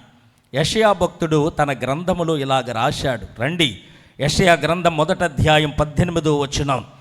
రండి, మన వివాదము తీర్చుకొందుము. మీ పాపములు రక్తము వలె ఎర్రనివైనా అవి హిమము వలె తెల్లబడును, కెంపు వలె ఎర్రనివైనా అవి గొర్రుబొచ్చు వలె తెల్లని వగును. రండి, మన వివాదం తీర్చుకుందాం, మీ పాపాలు నేను కడిగి శుద్ధీకరిస్తానని చెప్పి ఇక్కడ వాక్యం చెబుతూ ఉంది. ఒకసారి కృష్ణసింగ్ అనబడుతున్న ఒక ఆయన సువార్త చెబుతూ ఉండగా ఓ బందిపోటు దొంగొచ్చి ఆలకించి నువ్వు నాతో రా అన్నాడట. ఆ ప్రజలందరూ అన్నారు, ఆడుతూ వెళ్ళకండి, కరుడు గట్టిన నేరస్తుడాడు, ఆడుతూ వెళ్ళకండి అంటే కూడా వెళ్ళాడు. ఒక గృహలోకి తీసుకెళ్తున్నాడు. కృష్ణసింగ్ అనుకున్నాడు, ఈయన నన్ను చంపేస్తాడు, ఈయన ఎలాగైనా మార్చు అని ప్రార్థన చేస్తున్నాడు. లోపలికి వెళ్ళాక విస్తారమైన కళేబారాలు కనపడుతున్నాయి. ఏంటో తెలుసా? అవును, ఎముకలు. నేను తీసుకొచ్చి చంపిన వారిలందరూ కూడా ఇవన్నీ లెక్క 300 మందిని నా చేత్తోటే చంపేశాను. ఇంత నేరస్తున్నైన నన్ను కూడా మీ యేసు క్షమిస్తాడా అని అడిగాడట. 300 కాదు, ఇప్పటికీ 3,000 మందిని నువ్వు చంపిన నా యేసు నిన్ను క్షమిస్తాడు. ఎందుకంటే తెలియక చేసేదివి గనుక కనికరించబడ్డా. తెలుసుండి చేస్తే క్షమాపణ లేదండి, తెలియక చేస్తే క్షమాపణ. 1 తిమోతి పత్రిక 1వ అధ్యాయం 12వ వచనంలో పౌలు గారు అంటాడు, తెలియక చేసితిని గనుక కనికరింపబడ్డాను. దానియేలు గ్రంథం 5వ అధ్యాయంలో మనం చూస్తే ప్రియులారా 22వ వచనంలో ఇదంతా ఎరిగి చేసావు గనుక నీ లెక్కలు దేవుడు చూసేశాడు అంటాడు బెల్షాజరుతో. కనుక తెలియక చేస్తే క్షమాపణ ఉంది, కానీ తెలిసి చేస్తే క్షమాపణ లేదు. కనుక గమనించండి ప్రియులారా, చాలామంది తెలియక చేసేసానని అంటారు. చాలామంది తెలియక చేస్తే పర్వాలేదు, తెలిసుండి చేస్తే మాత్రం ఇంకా తీర్పు మాత్రం ఉందట. కనుక యేసు రక్తం మనల్ని కడిగి శుద్ధీకరిస్తుంది, పవిత్రులుగా చేస్తుంది. ఎప్పుడంటే ఆయనతో అన్యోన్య సహవాసం చెయ్యాలి. తండ్రి అయిన దేవునితో సహవాసం, కుమారుడైన యేసుతో సహవాసం, పరిశుద్ధాత్మతో సహవాసం మనకు ఉండాలి. ప్రార్థన ద్వారా ఆయనతో, వాక్యం ద్వారా ఈయనతో, ఆరాధన ద్వారా ఆయనతో సహవాసం కలిగి ఉండాలి. ఆయన వెలుగులో నడిచిన ప్రకారం మనములో కూడా వెలుగులో నడాలి. మన క్రియలన్నీ కూడా బాగోవాలి. అప్పుడు మాత్రమే ఆయన రక్తం మనల్ని శుద్ధీకరిస్తుందని చెప్పేసి వాక్యం చెప్తూ ఉంది. ఇక మూడవదిగా మనం చూస్తే ఎఫెసీ పత్రిక చూడండి ప్రియులారా. ఎఫెసీ పత్రిక 5వ అధ్యాయము, ఎఫెసీ పత్రిక 5వ అధ్యాయము దేవుని వాక్యంలో 22వ వచనాన్ని 27వ వచనాన్ని చదువుదాం. అటువలే క్రీస్తు కూడా సంఘమును ప్రేమించి అది కలంకమైనను ముడతైనను అట్టిది మరి ఏదైనను లేక పరిశుద్ధమైనదిగాను నిర్దోషమైనదిగాను మహిమగల సంఘముగాను ఆయన తన ఎదుట దానిని నిలవబెట్టవలెనని వాక్యమనే ఉదకము చేత పవిత్రపరిచి పరిశుద్ధపరచుటకై దాని కొరకు తన్ను తాను అప్పగించుకొనెను. మూడవదిగా వాక్యము ద్వారా పవిత్రత. ఒకటి ఆత్మ ద్వారా పవిత్రత వస్తుంది, ఆత్మచేత కడగబడితే పవిత్రులుగా మార్చబడతాం. 2 యేసుతో పాటు సహవాసం కలిగి మనం నడిస్తే ఆయన రక్తం మనల్ని పవిత్రులుగా చేస్తుంది. 3 వాక్యము ద్వారా పవిత్రులుగా మార్చబడతాం. అందుకే వాక్యము బాగా చదవాలి, దేవారాత్రము చదవాలట, ఆనందిస్తూ చదవాలట, బ్రతికినంతకాలం చదవాలట, పరిశీలనగా చదవాలట. పరిశీలనగా చదవాలి. పరిశీలనగా చదివితే కానీ అర్థం కాదు. ఇప్పుడు కాయ ఉంది, ఎవడికి ఇచ్చాడు నాలంటోడికి ఆ పైన తొక్కదేస్తాడు, తినేస్తాడు. ఏంటి దానికి టేస్ట్ ఏమీ తెలీదు. అదే కొంతమంది కాయ తీసి పైన ఒలిసి, తెలుపు ఒలిసి, తొనలు తీసి, తొన తీసి, గింజలు ఒలిపి ముత్యాలు తింటుంటారు. దేవుని వాక్యం కూడా అదే. దాని రుచి తెలాలంటే పరిశీలనగా చదవాలి. 2 ఆనందిస్తూ చదవాలి. 3 దేవారాత్రము చదవాలి. 4 బ్రతికినంతకాలం చదవాలట. బ్రతికినంతకాలం చదవాలి. ఉదయాన్నే వాక్యం చదవాలి, సాయంత్రం వాక్యం చదవాలి. వాక్యము మీదే మనం ఆధారపడాలి, వాక్యముతోటే మనం సహవాసం చెయ్యాలి. పేతురు అంటాడు, పేతురు రాసిన 2వ పత్రిక 1:17లో, మేం పొందిన దర్శనం మామూలు దర్శనం కాదు, రూపాంతరపు కొండ మీద సాక్షాత్తం పరాత్పరుడైన యేసు రూపాంతరము పొందుట కల్లార చూసాం. ఒక శబ్దం, ఈయన నా ప్రియకుమారుడు, ఈయన యందు ఆనందించుచున్నాననే స్వరం విన్నాం. అయినా సరే ఇంతకంటే మించిన ప్రవసన వాక్యం మనకుంది అన్నాడు. వాక్యం అంత విలువైనది. ఆది యందు వాక్యం ఉండెను, వాక్యం దేవుని యొద్ద ఉండెను, వాక్యమే దేవుడై ఉండెను. ఆయన లేకుండా ఏది కలగలేదు, కలిగి ఉన్నది ఏది ఆయన లేకుండా కలగలేదు. ఆయన ఉన్నాడు గనుక సమస్తము కలిగింది. ఆ దేవుడై ఉన్న వాక్యమట మనకుంద గనక వాక్యాన్ని బాగా చదవాలి. బెరియా సంఘస్థులు పౌలు శీలలు చెప్పిన మాటలు అలా ఉన్నాయా లేవని ఇంటికెళ్ళి దీపము వెలుగులో పరీక్ష చేసుకునేవారట. పౌలు గారు 14 పత్రికలు రాసిన పౌలు గారికే ఆయన చెప్పింది అలా ఉందో లేదో చూశారట. సరిగ్గా చదువురాని మేము చెప్పేస్తే నమ్మేస్తారా? అలా ఉన్నాయో లేవో చూడాలిగా, ఇంటికెళ్ళి పరీక్షించాలి. మనం ఏం చేస్తాం? ఇంటికి వెళ్తాం, బైబిల్ పక్కన ఆడేస్తాం, మళ్ళీ ఆదివారం దాకా బైబిల్ అక్కర్లేదు మనకి. తింటాం మాత్రం పొద్దున్న పోగు, మధ్యాహ్నం పోగు, సందాలో పోగు కావాలి, కానీ బైబిల్ అక్కర్లేదు. ఆహారం లేకపోతే శరీరం పాడైపోద్ది, వాక్యమైన ఆహారం లేకపోతే ఆత్మ బలహీనమైపోద్ది. రేపొద్దున ఆత్మ బలపడితే కానీ పరలోకం వెళ్ళదు. ఆత్మకు బలం వాక్యమే. వాక్యమైన ఆహారాన్ని సమృద్ధిగా ఆత్మకు పెట్టాలంటే వాక్యము నిత్యము చదువుతూ ఉండాలి. చదవకపోతే చాలామంది మోసగాళ్ళు ఉన్నారండి. ఒకడు మొన్నెవడో యూట్యూబ్లో చెప్తున్నాడు, ఇత్తువాడు ఇత్తనాలు పట్టుకొని జల్లుకుంటూ వెళ్ళిపోతే 12 గంపలైన శిష్యులు ఎత్తుకున్నారంటున్నాడు. ఎవడో ఇత్తేడట 12 గంపలు శిష్యులు ఎత్తుకోవటం ఏంటి? యోసేపును పోతీఫరు భార్య పాపం చేయమంటే తోసేసి వచ్చేస్తుంటే మరియ కనపడ్డది, పెళ్లి చేసుకున్నాడు అన్నాడు. గాడిదలు తప్పిపోయి నేను ఎత్తుక్కోటకు సౌలు వెళ్తుంటే దమస్కో మార్గంలో దేవుడు దర్శించి పౌలయ్యాడట. చూసారా? నేను దేవుణ్ణి నమ్ముకున్న కొత్తలో ఒక ఆయన మా ఇంటికి వచ్చాడు. మా ఇంటికి వచ్చి కూర్చొని కొంత వాక్యం చెప్తానన్నాడు. చెప్పండి బాబు అన్నాను. అని నేను అన్నాను, ఎల్లుండి బాప్తీసం పొందుతున్నానంటే, కంగారు పడక బాప్తీసం అంటావు, అలా పౌలు బాప్తీసమే పొందలేదన్నాడు. నాకు తెలియదు కదా. నేను వెళ్ళి నలుగురు నుంచుని ఆ బాప్తీసానికి కంగారెట్రా, పౌలు బాప్తీసమే పొందలేదని కూడా నేను, మనకు తెలియదుగా. మా పాస్టర్ గారు 2 లాగి రెఫరెన్స్ చూపించి, ఇదిగో బాప్తీసం పొందితే పొరల వంటివి రాలినాయట, అప్పుడు ఆహారం తిని బలపడ్డాడని రాయబడిందిరా అని చెప్పారు. వాక్యం బాగా చదవకపోతే గుణవతి అయిన భార్య దొరుకుట అరుదు, అది ముత్యము కంటే అమూల్యమైనది అనపోయి గర్భవతి అయిన భార్య దొరుకుట అరుదంట. జాగ్రత్త సుమ, చాలా జాగ్రత్తగా స్పష్టంగా బైబిల్ చదవాలి. నాకు రాదండి చదువు, నేను చదువుకున్నది 2వ తరగతి. నాకు అసలు మాట్లాడటం వచ్చేది కదా, నత్తి.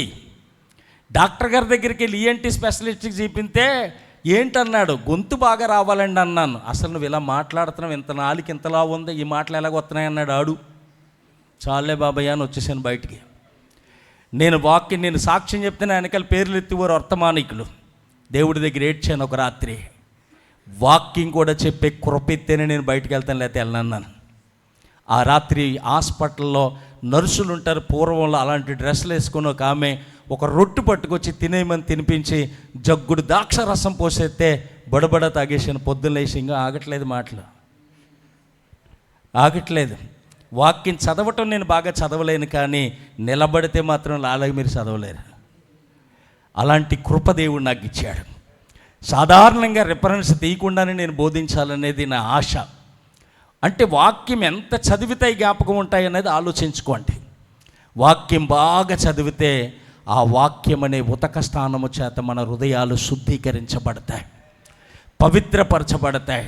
నిర్దోషులుగా నిందారహితులుగా దేవుని ఎదుట నిలవబెట్టేటకు వాక్యం అనే ఉతక స్థానము చెయ్యాలట. చెంబడి నీళ్లు పొయ్యిగా మురికెలా పోద్దో, వాక్యం చదవగా ఆత్మ కంటుకున్న కల్మషమంతా కొట్టుకుపోతుంది. కనుక వాక్యము చేత మనం కడగబడాలని చెప్పేసి దేవుని వాక్యం చెబుతూ ఉంది. అందుకే భక్తుడు అంటాడు, నీ ఎదుట నేను పాపము చెయ్యకుండానట్లు నీ వాక్యమును హృదయములో ఉంచుకున్నాను అంటాడు. కొలసీ సంఘానికి రాస్తూ 3:16లో క్రీస్తు వాక్యం మీ హృదయాల్లో సమృద్ధిగా నివసింపనివ్వండి. వాక్యానికి హృదయం ఇవ్వండి. వాక్యం హృదయము చేత వాక్యాన్ని వాక్యం ఉండాలి, వాక్యమే మాట్లాడాలి. లెగితే వాక్యం మాట్లాడాలి, ఇద్దరు కలిస్తే వాక్యం మాట్లాడాలి. ఒక కుర్రాడు వెళ్ళిపోతుంటే జాంకే తింటున్నాడు, పక్కడికి ఎట్టట్లయితే చూసాడు, నిన్ను వల్లే నీ పొరుగువాడిని ప్రేమించాను ఉంది పెట్టరా అన్నాడు. నీ పొరుగువానిది ఏది ఆశించొద్దని ఉంది పెట్టనే అన్నాడు. చూసారా? ఇద్దరు వాక్యమే. వాక్యాలు ఉండాలి, మన నోటంపడు వాక్యం రావాలి. డాక్టర్ బాబు అంట్లక్కని చెరగేసాడు రాత్రి, ఈ కాదు, తెల్లారులైతే వాక్యం. ఆ వాక్యం కోసం ఎంతో ప్రయాసపడ్డాం. ఇప్పుడు సమృద్ధిగా దొరుకుతుంది. సోషల్ మీడియా అవసరమైతే మనకు కావాల్సింది కొట్టినా మనం చూడగలుగుతున్నాం. ఏదో దైవజనుడు చెప్తున్నాడు. ఏమండి, బోలు వర్తమానాలు ఉన్నాయి. అప్పట్లో వాక్యం అక్కడక్కడ సభలు జరుగుతుంటే డబ్బులు లేకపోతే ప్రాణం కొట్లాడిపోయేది వెళ్ళాలని. మా అమ్మ ఇడ్లీ అమ్మితే 2 రూపాయలు వస్తే ఇచ్చేది. మా చెల్లి మిషన్ కుడితే ఒక జాకెట్ కుడితే 3 రూపాయలు ఇచ్చేవారు. అవి అట్టుకుని వెళ్ళిపోయేవాడిని మీటింగ్కి. వాక్యం వినేసి వస్తే అప్పుడు నా కుటుంబం అంతా మెలకుగుండి ఏం మాట్లాడాడు దేవుడు అంటే అక్కడ చెప్పిన వాక్యం అంతా చెప్పేసేవాడిని ఇంటికి వచ్చి. అది నా టాలెంట్, దేవుడు నాకు ఇచ్చిన కృప. చర్చిలో ఆలకించి రోడ్డు రంపడ ప్రసంగం చేసుకుని వచ్చేసేవాడు. మారు మనసు పక్కపోతే సత్తా. ఆ మరమరలు అమ్ముకుండి వాళ్ళు ఉండేవారు, ఎలా చూసేవారు నా వంక. మా వాడు అంతే బాబా ఇల్లు అనేది మా అమ్మ. వాక్యం వినేసి ప్రసంగం చేసేయటమే. దేవా నువ్వు మాతో మాట్లాడవు ప్రభా అని అప్పుడు మా కుటుంబం ప్రార్థన చేసుకొని చక్కగా అలాగా అప్పుడు పడుకునే వాళ్ళం. అలాంటిది వాక్యం నీ కాళ్ళ దగ్గరికి వచ్చి సమృద్ధైన వాక్యం ఉంటే అసలు ఎనవే గెంటెత్త పక్కకే కక్క కక్క అంటాడు చూడాడు. చారన్నం పెడుతుంటే తింటాడాడు. బలమైన వాక్యం రుచి చూస్తే ఇంక ఏది ఎనో. బలమైన వాక్యం చూస్తే ముందే ఫస్టే పాలు, తర్వాత నెయ్యి బువ్వ, తర్వాత చారు, తర్వాత కక్కలో. ఇంకా కక్క తింటా మొదలెడితే ఈడు ఇంకా సారు కక్క కక్క అంటాడాడు. కక్కకు అలవాటు పడిపోయాడు. మనం కూడా బలమైన వాక్యం అనగా ఆయన దగ్గర రహస్యాలు ఉన్నాయట, దేవుని దగ్గర రహస్యాలు ఉన్నాయట, అవి తెలుసుకోవాలి. మనం చక్కగా వాక్యం చదువుతుంటే దేవుడు మీకే బోధించేస్తాడు. మీరేది చదువుతారో ఆదివారం ఆయన అదే ప్రసంగం చేస్తాడు ఇక్కడ. అది దేవుడు స్పష్టంగా నీతో మాట్లాడటం. కనుక వాక్యాన్ని బాగా చదవండి, వాక్యాన్ని హృదయంలో పెట్టుకోండి, వాక్యం చెప్పినట్లుగా నడవండి. యవ్వనులు దేని చేత తమ నడకను శుద్ధిపరుచుకొందురు? నీ వాక్యమును జాగ్రత్తగా చదవటం వల్లనే కదా. మన నడత శుద్ధీకరించబడేది వాక్యం ద్వారానే. మనల్ని బ్రతికించేది వాక్యం. నీ వాక్యము నా పాదములకు దీపము, నా త్రోవకు వెలుగై ఉన్నది. నీ వాక్యం వెలువడిన తోడనే వెలుగు కలిగిన తెలివిలేంటి మాకు తెలివిని కలగజేస్తుంది. వాక్యము వలన ఎన్నో లాభాలు. అలాంటి వాక్యము చేత మనం శుద్ధీకరించబడాలి. ఆత్మ చేత పవిత్రపరచబడతాం. 2 ఆయన రక్తము చేత పవిత్రపరచబడతాం. 3 వాక్యము ద్వారా పవిత్రపరచబడతాం. ఇంకొక మాట నేను చెప్పేసి 4వ మాట ముగించేస్తాను. అపోస్తుల కార్యాలు 15వ అధ్యాయం. మనం దేని వల్ల పవిత్రపరచబడతాం అనేది మనం చూస్తే 15వ అధ్యాయము చూడండి 9వ వచనం. వారు హృదయములను విశ్వాసము వలన పవిత్రపరిచి అన్నాడు. అంటే మన హృదయాలు దేని వల్ల పవిత్రపరచబడతాయంటే, 1 ఆత్మ వలన కడగబడతాం, 2 ఆయన రక్తము ద్వారా కడగబడతాం, 3 వాక్యము ద్వారా కడగబడతాం, 4 విశ్వాసము వలన పవిత్రపరచబడతాం. అందుకే విశ్వాసం లేకుండా దేవుడికి ఇష్టలై ఉండట అసాధ్యం. దేవుని యొద్దకు వచ్చేవాడు ఆయన ఉన్నాడని, తను వెతికే వారికి ఫలము దయచేస్తాడని నమ్మవలను కదా. పరిపూర్ణమైన విశ్వాసం ప్రభువు మీద మనకు ఉండాలి. విశ్వాసం ఉంటేనే గొప్ప కార్యం. బాబు చనిపోయేటప్పుడు ఇల్లు కట్టాను, దాదాపు 70 లక్షల చిల్లర అయిపోయింది. ఇంటికి అప్పులైపోయాను, 20 లక్షల అప్పుల్లో ఉండిపోయాను. ఇంకా చుట్టాలు వస్తున్నారు, ఈ టైంలో నిన్ను అడగకూడదు కానీ డబ్బులు చూడంటున్నారు. ఏం చేయాలో అర్థం కాని పరిస్థితి, తినటానికి కూడా ఏమీ దిక్కులేని పరిస్థితి. అలాంటి స్థితిలో ఉన్నప్పుడు, అప్పులలో వచ్చి చాలా వేధిస్తూ ఉన్నప్పుడు, నాన్న వాళ్ళని నా మీద రివర్స్ అయిపోయి గొప్పకెళ్ళిపోయావు, ఎంత ఇల్లు కట్టేయమని ఎవడ చెప్పాడు నీకు, గొప్పకెళ్ళిపోయావు, ఇప్పుడు ఎలా తీరుతావు నువ్వు, ఏదోటి అమ్ముకోవాలి, ఇక్కడ ఇల్లు అమ్ముకోవాలన్నారు. లేదు దేవుడు ఇస్తాడన్నాను. వెంకటాయపల్లిని ఒక 2 సెంట్లు స్థలం 4 లక్షలకి 3,90,000 కొన్నాను నేను, పట్టా భూమి. అది కొని ఒక 2 లక్షలు పెట్టుబడి పెట్టి 6 లక్షలు ఇంచుమించు అయ్యింది. 2 రూములు వేసి 2 బాత్రూములు కట్టి అక్కడ అవసరమని పెట్టాను. అది అమ్మేస్తానన్నాను. 6 వస్తుంది, నువ్వే ఎక్కువ కొన్నావు, 5 వస్తుంది, 6 వస్తుంది, అంతకంటే ఎక్కువేమి రాదు, దాని మీద పెడుతున్నావు మళ్ళా అని చెప్పి అదొక రకమైన మాటలు మాట్లాడారు. నా దేవుడు నాకు అన్యాయం చేయడం, నన్ను నమ్ముకున్న దేవుడు నన్ను సిగ్గుపరచడం, తల ఎత్తేలా చేస్తాడు కానీ తల దించేలాగా ఏ రోజు చేయడం, ఇచ్చేలా చేస్తానన్నాడు కానీ అడుక్కునేలాగా ఏ రోజు చేయడం. ఎంత చేసిన దేవుడు ఇప్పుడు వదిలేస్తాడా? ఆ రోజు దేవుడు సేవకురాల నుంచి నాతో మాట్లాడిన మాట, నీ కొడుకు స్థానంలో కొడుకై నేను ఉంటానని చెప్పాడు. మరి మాట ఇచ్చిన దేవుడు నమ్మదగినవాడు కదా, అబద్ధం ఆడటానికి నేను అరుడుని కానన్నాడు కదా.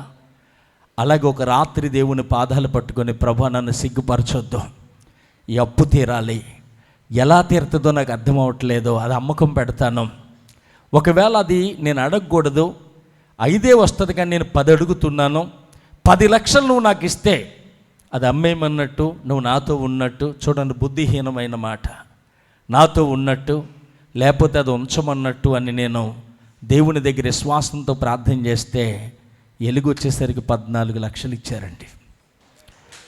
ఆ 14 లక్షల్లో కొంచెం కింద మీద పెట్టి 20 లక్షల అప్పు కట్టేయడానికి దేవుడు సహాయం చేశాడు.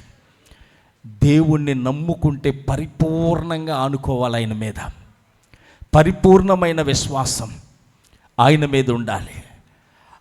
నేను నమ్ముకున్న కొత్తలో కూడా నేను పలికిన మాట ఒకటే. యేసు ప్రభు దగ్గరికి వచ్చి ఒకటే మాట చెప్పాను, ప్రభా నిన్ను నమ్ముకున్నాను, నన్ను సిగ్గుపడనివ్వద్దని చెప్పి పరిపూర్ణమైన విశ్వాసంతో ఆయన మీద ఆనుకోగానే నా దరిద్రం అంతా పోగొట్టేశాడు దేవుడు. విశ్వాసం మనకు ఉండాలి. విశ్వాసము వలన మనం పరిశుద్ధులం అవుతామట.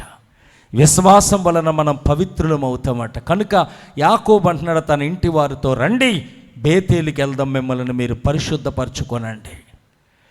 ఇక్కడ బేతేలుకి వెళ్ళే యాకోబు ఇంటి వారు పరిశుద్ధపరచుకుంటే పరమ బేతేలు అనబడుతున్న ఆ పట్టణానికి వెళ్ళే మనం పరిశుద్ధపరచుకోవద్దా? పరిశుద్ధుడైన దేవుని సన్నిధికి వెళ్తున్నాం కనుక పరిశుద్ధులుగా ఉండాలి. మనల్ని మనం కడుక్కుంటే మరకడాగు ఉంటుంది కనుక ఆయనే మనల్ని కడగాలి. మన చేతులు కడగాలి, పాదాలు కడగాలి, పెదవులు కడగాలి. ఎలా కడగాలంటే ఆత్మచేత కడగబడాలి, ఆయన రక్తముతో కడగబడాలి, వాక్యం ద్వారా కడగబడాలి, విశ్వాసం ద్వారా కడగబడాలి. మోకాళ్ళ మీదకి రండి, ప్రార్థన చేసుకుందాం. లేచి నిలబడదాం. అందరూ లేచి నిలబడండి. హల్లెలూయా, హల్లెలూయా, హల్లెలూయా, హల్లెలూయా. ప్రభువా నీకు వందనాలు స్వామి. గొప్ప దేవా నీకు వందనాలు. ఘనమైన మహారాజా వందనాలు. తండ్రి నీకు మహిమ, తండ్రి నీకు మహిమ, తండ్రి నీకు మహిమ. అందరూ కన్నులు మూసుకుందాం. హల్లెలూయా, హల్లెలూయా. తండ్రి ఎంతవరకు మాతో మాట్లాడినందుకు వందనాలు ప్రభువా. మాతో మాట్లాడిన ప్రతి మాట కొరకు వందనాలు తండ్రి. హల్లెలూయా, హల్లెలూయా, హల్లెలూయా, హల్లెలూయా. దేవా నీకు మహిమ. మమ్మల్ని మేము పరిశుద్ధపరచుకోవాలని, ఇదిగో మేము మొక్కుకున్న మొక్కుబడులు తీర్చుకోవాలని, దేవుడికి ఇచ్చిన మాట చొప్పున మేము నిలబడాలని ఇంతవరకు మాకు నాయన బోధించిన రీతి కొరకు వందనాలు. అవును, మా చేతులు పవిత్రం అవ్వాలి, మా పాదాలు పవిత్రం అవ్వాలి నాయన, మా పెదవులు పవిత్రం అవ్వాలి. నీ ఆత్మ చేత మమ్మల్ని కడగండి నాయన, నీ రక్తము చేత మమ్మల్ని కడగండి నాయన, వాక్యం ద్వారా మమ్మల్ని కడగండి నాయన, విశ్వాసము వలన కడగండి నాయన అని దేవుణ్ణి అడుగుదాం. హల్లెలూయా, హల్లెలూయా, హల్లెలూయా, హల్లెలూయా. ప్రభువా నీకు మహిమ, మహిమ, మహిమ, మహిమ. హల్లెలూయా, హల్లెలూయా, హల్లెలూయా, హల్లెలూయా, హల్లెలూయా, హల్లెలూయా. పరిశుద్ధాత్ముడా స్వాగతం మయా, పరిశుద్ధాత్ముడా స్వాగతం మయా. నా నావికుడవు, నా నాయకుడవు, నా బోధకుడవు, నా స్నేహితుడవు, నా నావికుడవు, నా నాయకుడవు, నా బోధకుడవు, నా స్నేహితుడవు. రండి రండి రండి రండి పరిశుద్ధాత్ముడా, రండి రండి రండి రండి పరిశుద్ధాత్ముడా, రండి రండి రండి రండి పరిశుద్ధాత్ముడా, రండి రండి రండి రండి పరిశుద్ధాత్ముడా. పరిశుద్ధాత్ముడా స్వాగతం మయా, పరిశుద్ధాత్ముడా స్వాగతం మయా. పోయబడిన అభిషేక తైలము వోలే మా శిరసు పైకి రండి దేవా. పోయబడిన అభిషేక తైలము వోలే మా శిరసు పైకి రండి దేవా. రండి రండి రండి రండి పరిశుద్ధాత్ముడా, రండి రండి రండి రండి పరిశుద్ధాత్ముడా, రండి రండి రండి రండి పరిశుద్ధాత్ముడా, రండి రండి రండి రండి పరిశుద్ధాత్ముడా. పరిశుద్ధాత్ముడా స్వాగతం మయా, పరిశుద్ధాత్ముడా స్వాగతం మయా. బలముగా వీచే గాలివోలే మా హృదయములోకి రండి దేవా. బలముగా వీచే గాలివోలే మా హృదయములోకి రండి దేవా. రండి రండి రండి రండి పరిశుద్ధాత్ముడా, చెబుదా రండి రండి రండి రండి పరిశుద్ధాత్ముడా. రండి రండి రండి రండి పరిశుద్ధాత్ముడా. రండి రండి రండి రండి పరిశుద్ధాత్ముడా. పరిశుద్ధాత్ముడా స్వాగతమయ్యా. పరిశుద్ధాత్ముడా స్వాగతమయ్యా. బలముగా వడిగా ప్రవహించే నది వోలే మా హృదయములోకి